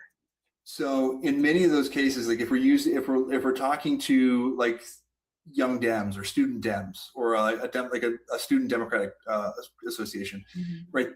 Just like in party politics, like they shouldn't be an agent for any particular campaign, but we do look to those organizations as a mechanism to engage with the student population, to make that direct invite to say, hey, can you help us spread word about this event that we're doing on your campus?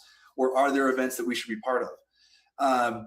So yeah, I think in some cases we are using that, but not necessarily as a spokesperson for the campaign, but as that kind of, again, that trusted point of entry to where we're able to engage with students and young people where they're at.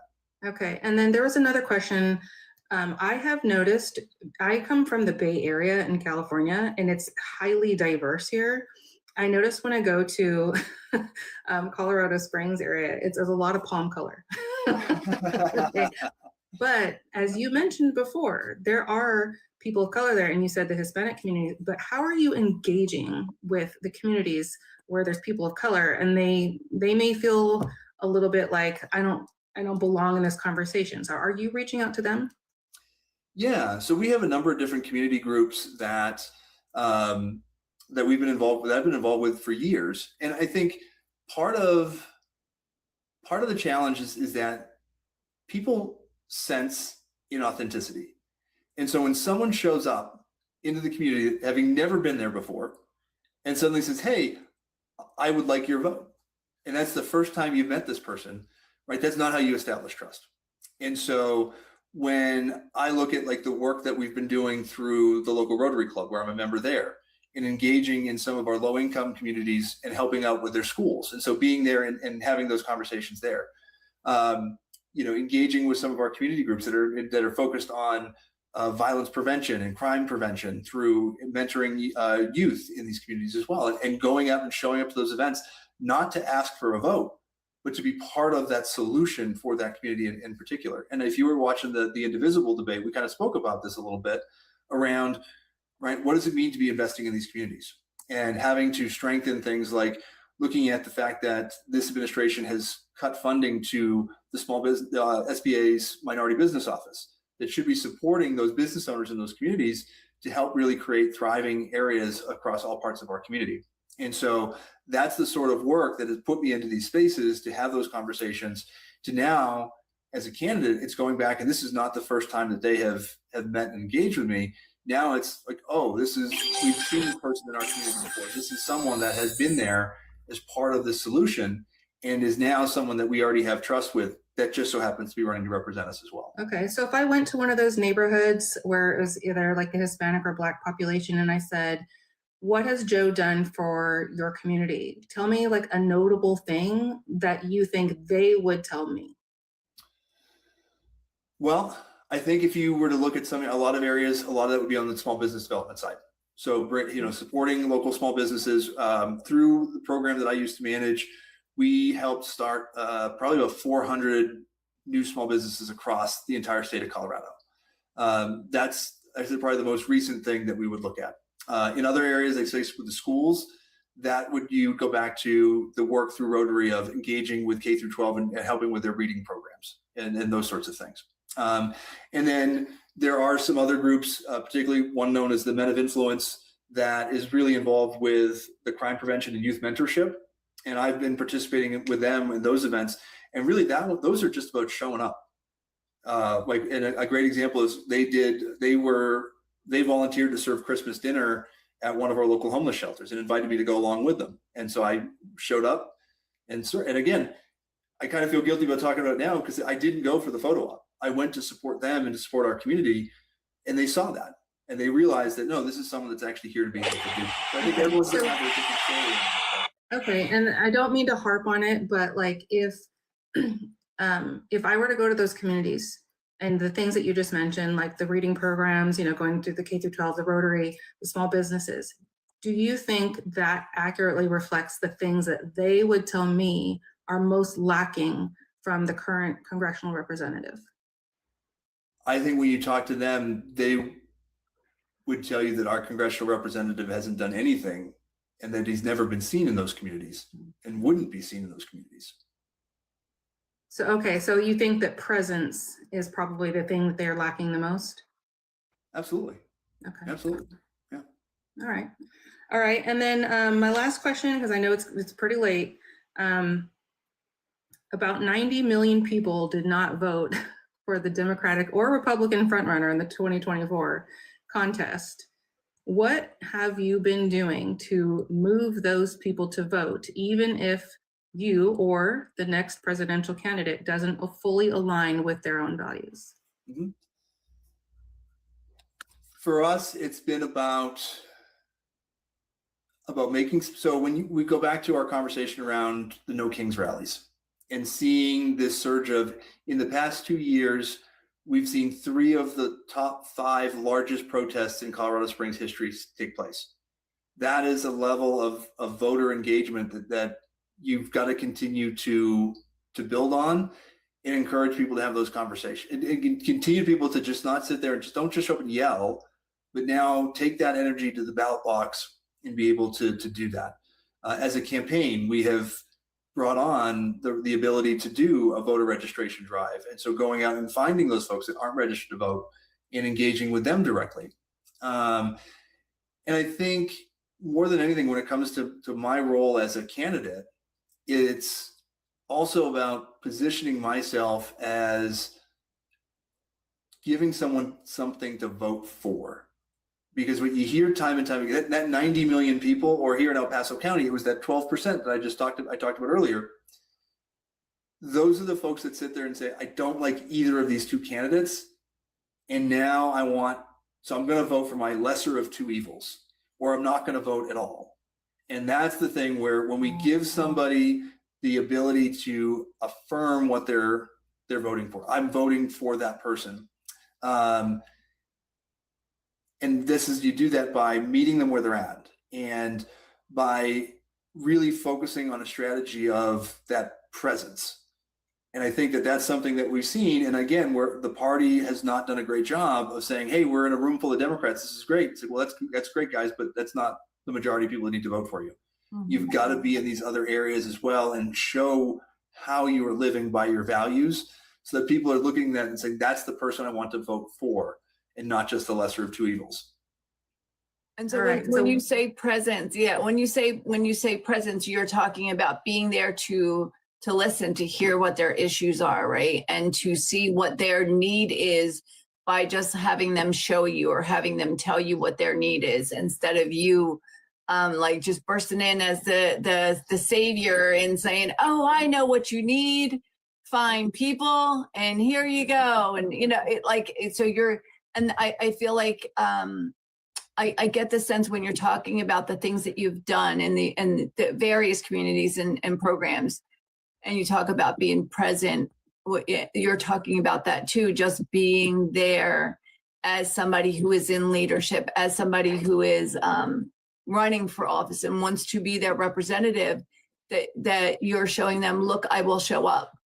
Right. Even after even if I get elected, I will still show up to be of service in this community.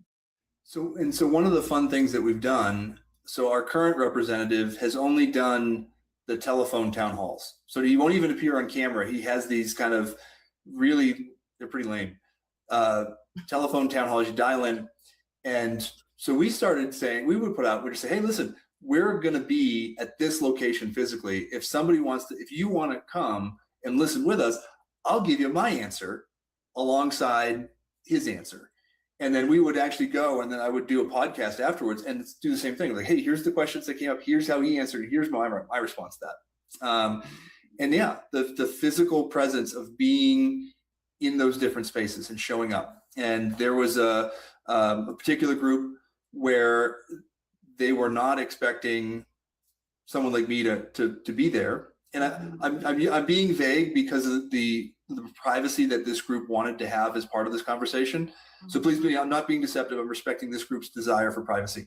But, came in and spent 2 hours listening to the concerns of this community that felt that because of the way that this election cycle has came out, that their needs were not being talked about. Their rights were not being talked about. And the fact that I was just willing to sit there and listen meant the world to them.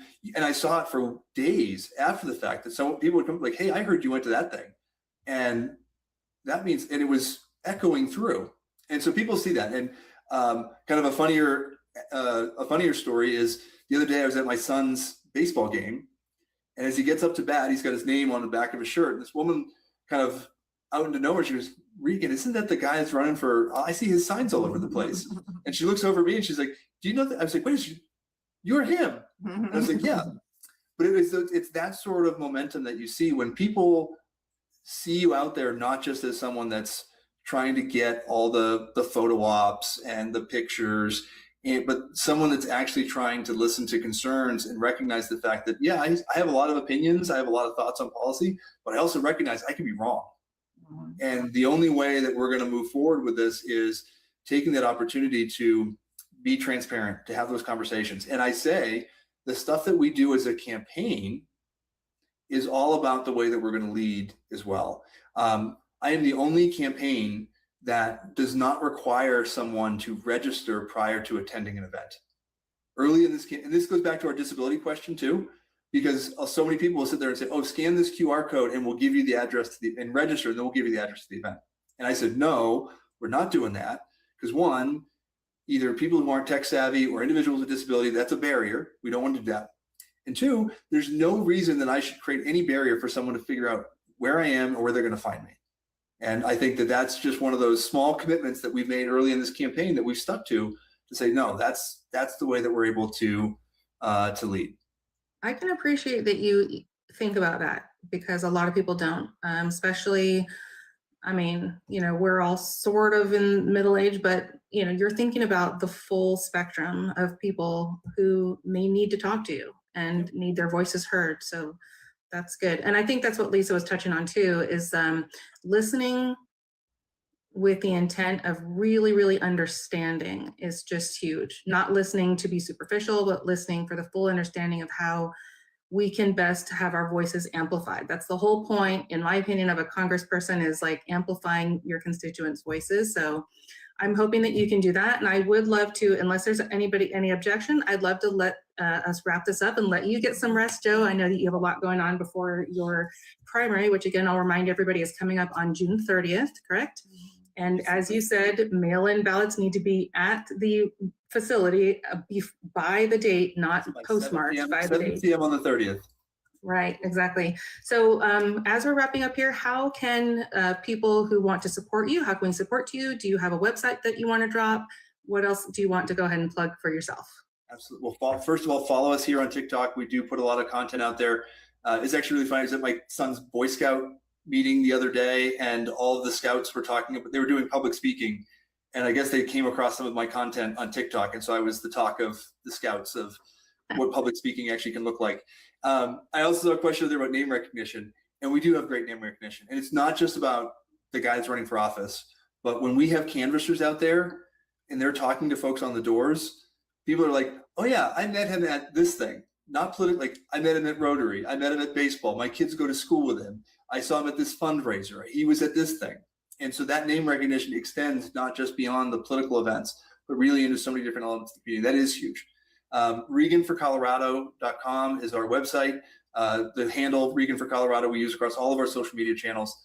Please do follow that. I am running against a multimillionaire, and they are well funded, and we are winning this race.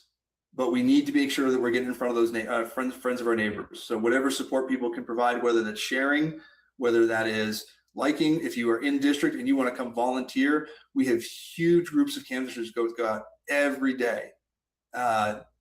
Be involved. Or as I always like to say, right, the best thing you can do is talk about me behind my back, because no one ever changed their vote because of a television commercial.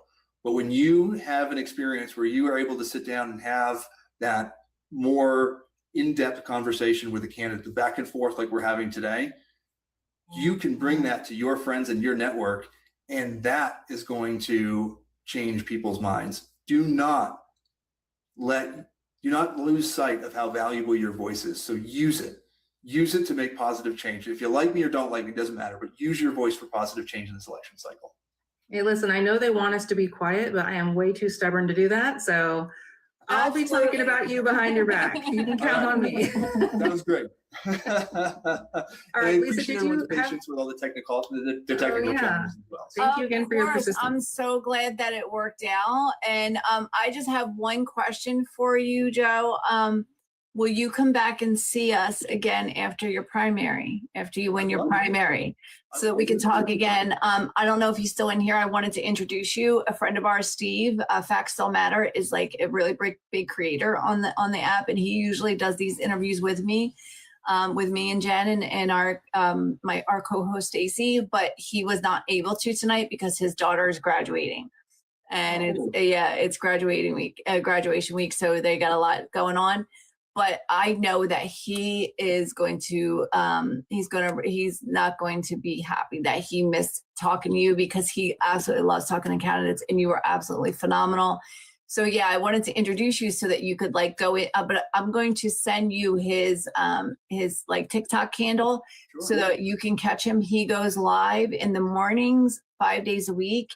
His name is Steve. Facts still matter. And then you can like maybe request to go up and like just have a chat with him, because I know he would love to chat with you. And I'm going to reach out to him and let him know, and give him your contact information so that he can reach out to you. He has a very big platform, and he has a lot of followers and stuff like that, so he can get you some really good support. And he's great. I think he just like scrolled through and just went right on out. But that's the only question I had, is if you would come back and see us after you win your primary, just to talk some more about maybe your strategy, because right now, tonight, we just really focused on your platform, your plans and all that stuff. What I want to hear about next time is like your plan for beating your Republican opponent, and what your strategy is. Talk about Democratic messaging and the whole establishment of it all and the leadership of it all, like get into all that good stuff. I'm already looking forward to it. All right. So am I, Joe. Thank you so much for your time tonight and for giving us so much of it, because I know you're so busy.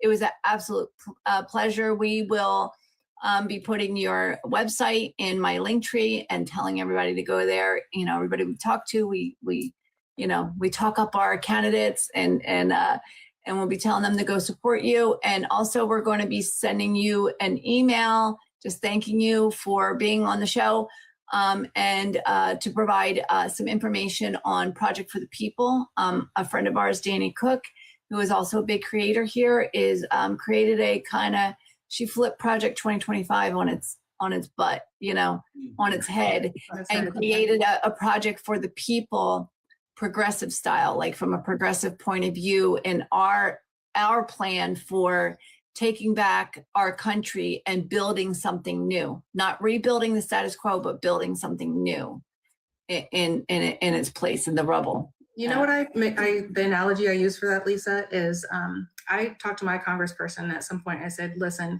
we need one of you guys, somebody to take the wheel and then show us where the accelerator pedal is, and we will put our foot on the accelerator pedal, right? You just need to steer us in the right direction. Project for the People, to me, is the people taking the steering wheel. Mm-hmm. We get to take the steering wheel. We get to drive it where we want it, which I think is the way it should be. And I love that. And so anyway, the tools that Danny has created is based on data.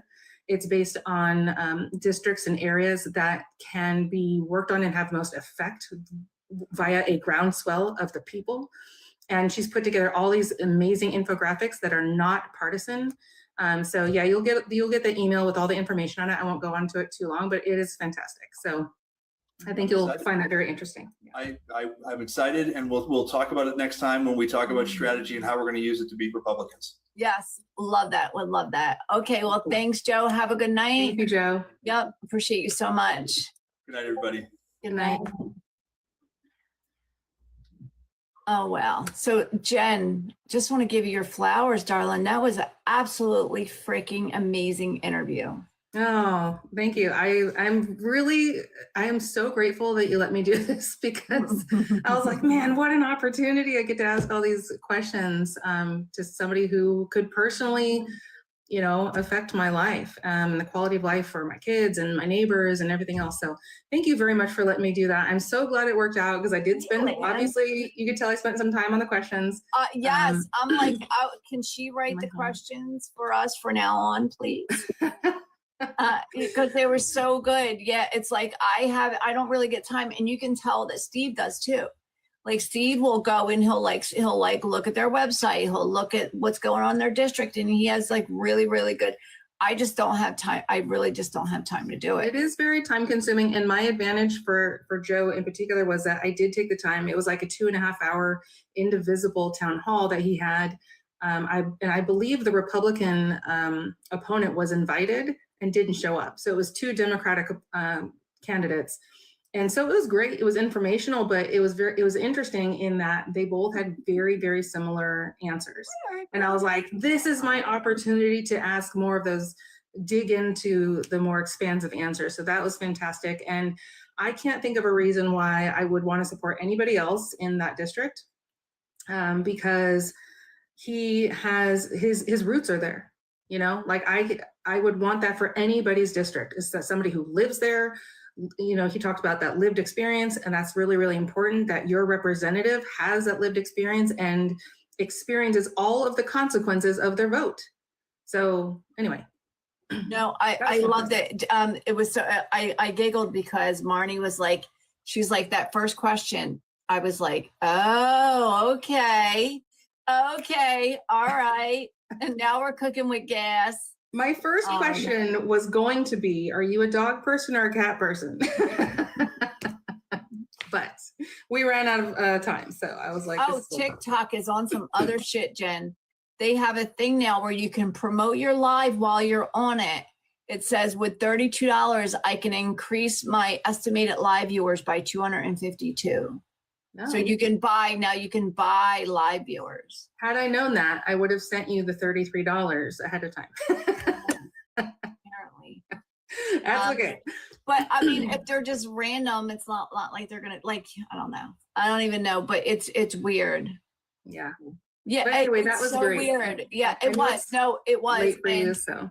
Yep. It is. Yeah, I believe that. Erica.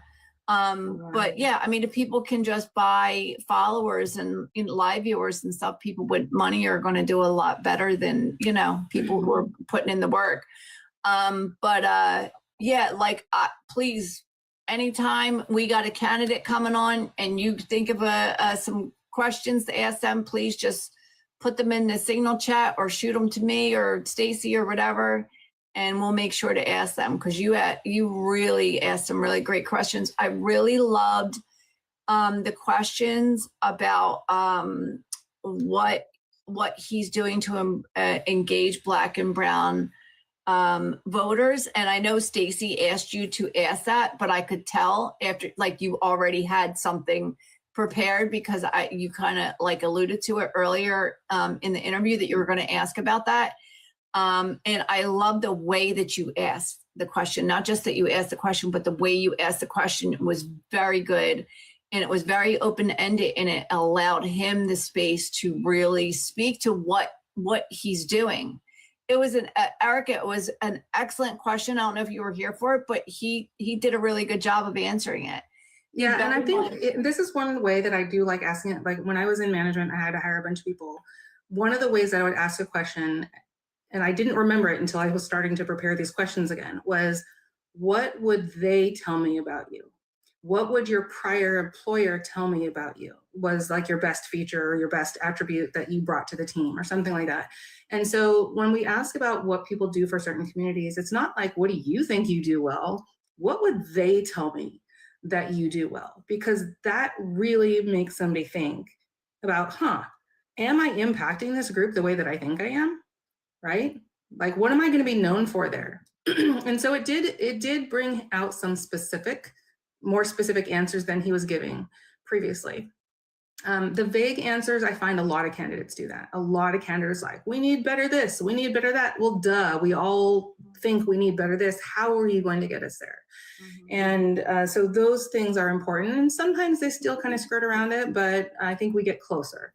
And I would love for Joe to have a conversation with Jeff Pixley, by the way, because I think they could really feed off of each other in a very positive way, both being veterans. And I think they had similar values and things like that. But Jeff Pixley, I think, was absolutely one of my favorite interviews as well. Yeah, Jeff was very, very good.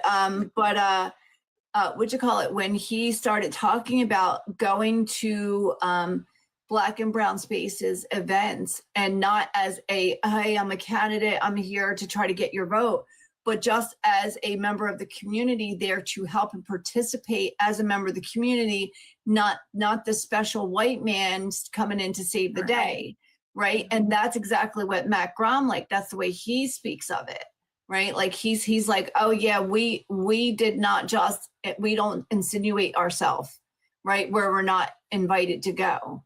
So we brought a member of, a Black community organizer onto our campaign to be part of our campaign. And he has been getting us invitations to come and participate and just be part of the community, part of the event, to help out, to do, and just to be there as an ear if people decide they want to come up and talk, right? And talk about what their issues are and talk about our campaign. You know, it's funny, I don't know where I'm getting this from, but there's something about Matt Gromlich and Daquan Neal. There's a portion of their energy that is similar to me. And I think it's the positivity. And I think it's there's some aura about both of them that makes them both very approachable and inviting people. And I absolutely love it. And like, I think everybody needs a Daquan Neal, by the way, in their life, like in their personal sphere. Absolutely. He is a ray of sunshine. He is just brilliant.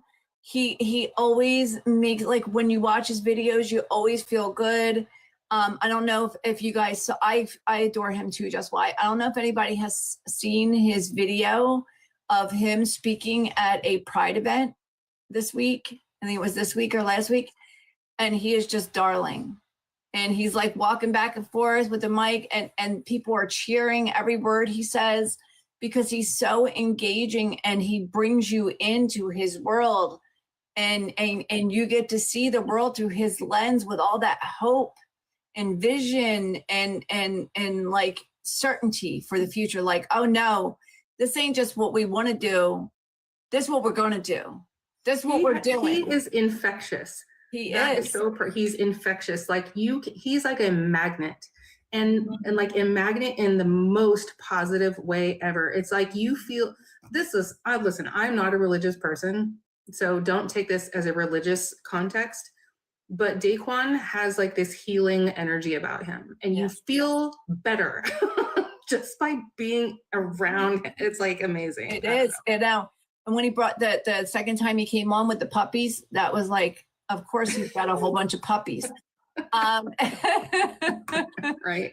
And I remember that night we were all, it was kind of, a lot going on that day and in that week, and it was very heavy and everything. And he's just like, puppies. And I'm like, yep, of course, Daquan came with puppies. That's when we need them. Yeah. But Marnie, he really is. When I said that, I was not joking, right? When I said that, when we interviewed him, that I had been running around the TikTok streets telling everybody that they had to get to our live because they were going to be able to meet the next the next Black president of these United States, right? Like I was like, yep, it's going to be Barack Obama and Daquan Neal, right? Like you could just envision it, right? You can envision it. By 2032, Daquan Neal will be 35 and he'll be old enough to run in that primary. Lisa has done all the math. Yep. Oh yeah. I am doing the math. Yeah. Well, listen, Lisa, it's incredibly late for you. I'm going to kick you off because it's late. But I love you guys. We'll be happy. Yeah, and thank you very much again for my opportunity to be able to do that. That was amazing for me and Joe and everybody else. Thank you everybody for your support, for sticking around all this time, because it was a hard time getting started, but thank you all for staying. Mm-hmm. Thank you guys. I know I appreciate you so much always, and thank you, Jen, and thank you, Marnie and Tam and Farah. Love you guys so much. Thanks to Cheryl and Titus came in. Haven't seen him in forever, and Brandy.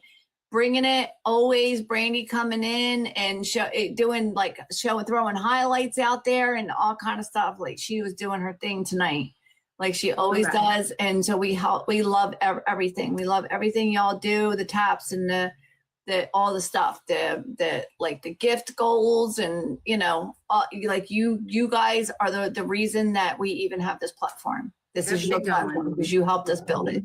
Right? This is all about you guys. So we will be back. We won't be on tomorrow night. We're going to take the night off. Love you too, Brandy. So much, darling. So much. Love you too, Sin. Love you all so much. Like really, truly. So we'll be back Wednesday night. I think it's 7:30, right? Kaylee from Idaho will be on with us. I don't know a lot about her, so I'm going to do some research. And then we got Erica Kopp on Thursday. And then Friday we have Susanna. I can't think of her last name, but she is absolutely incredible. She's another one running for a House district, but in Georgia. And she is absolutely amazing. She's just amazing. She was a creator before she ran for office. I am going to get some rest.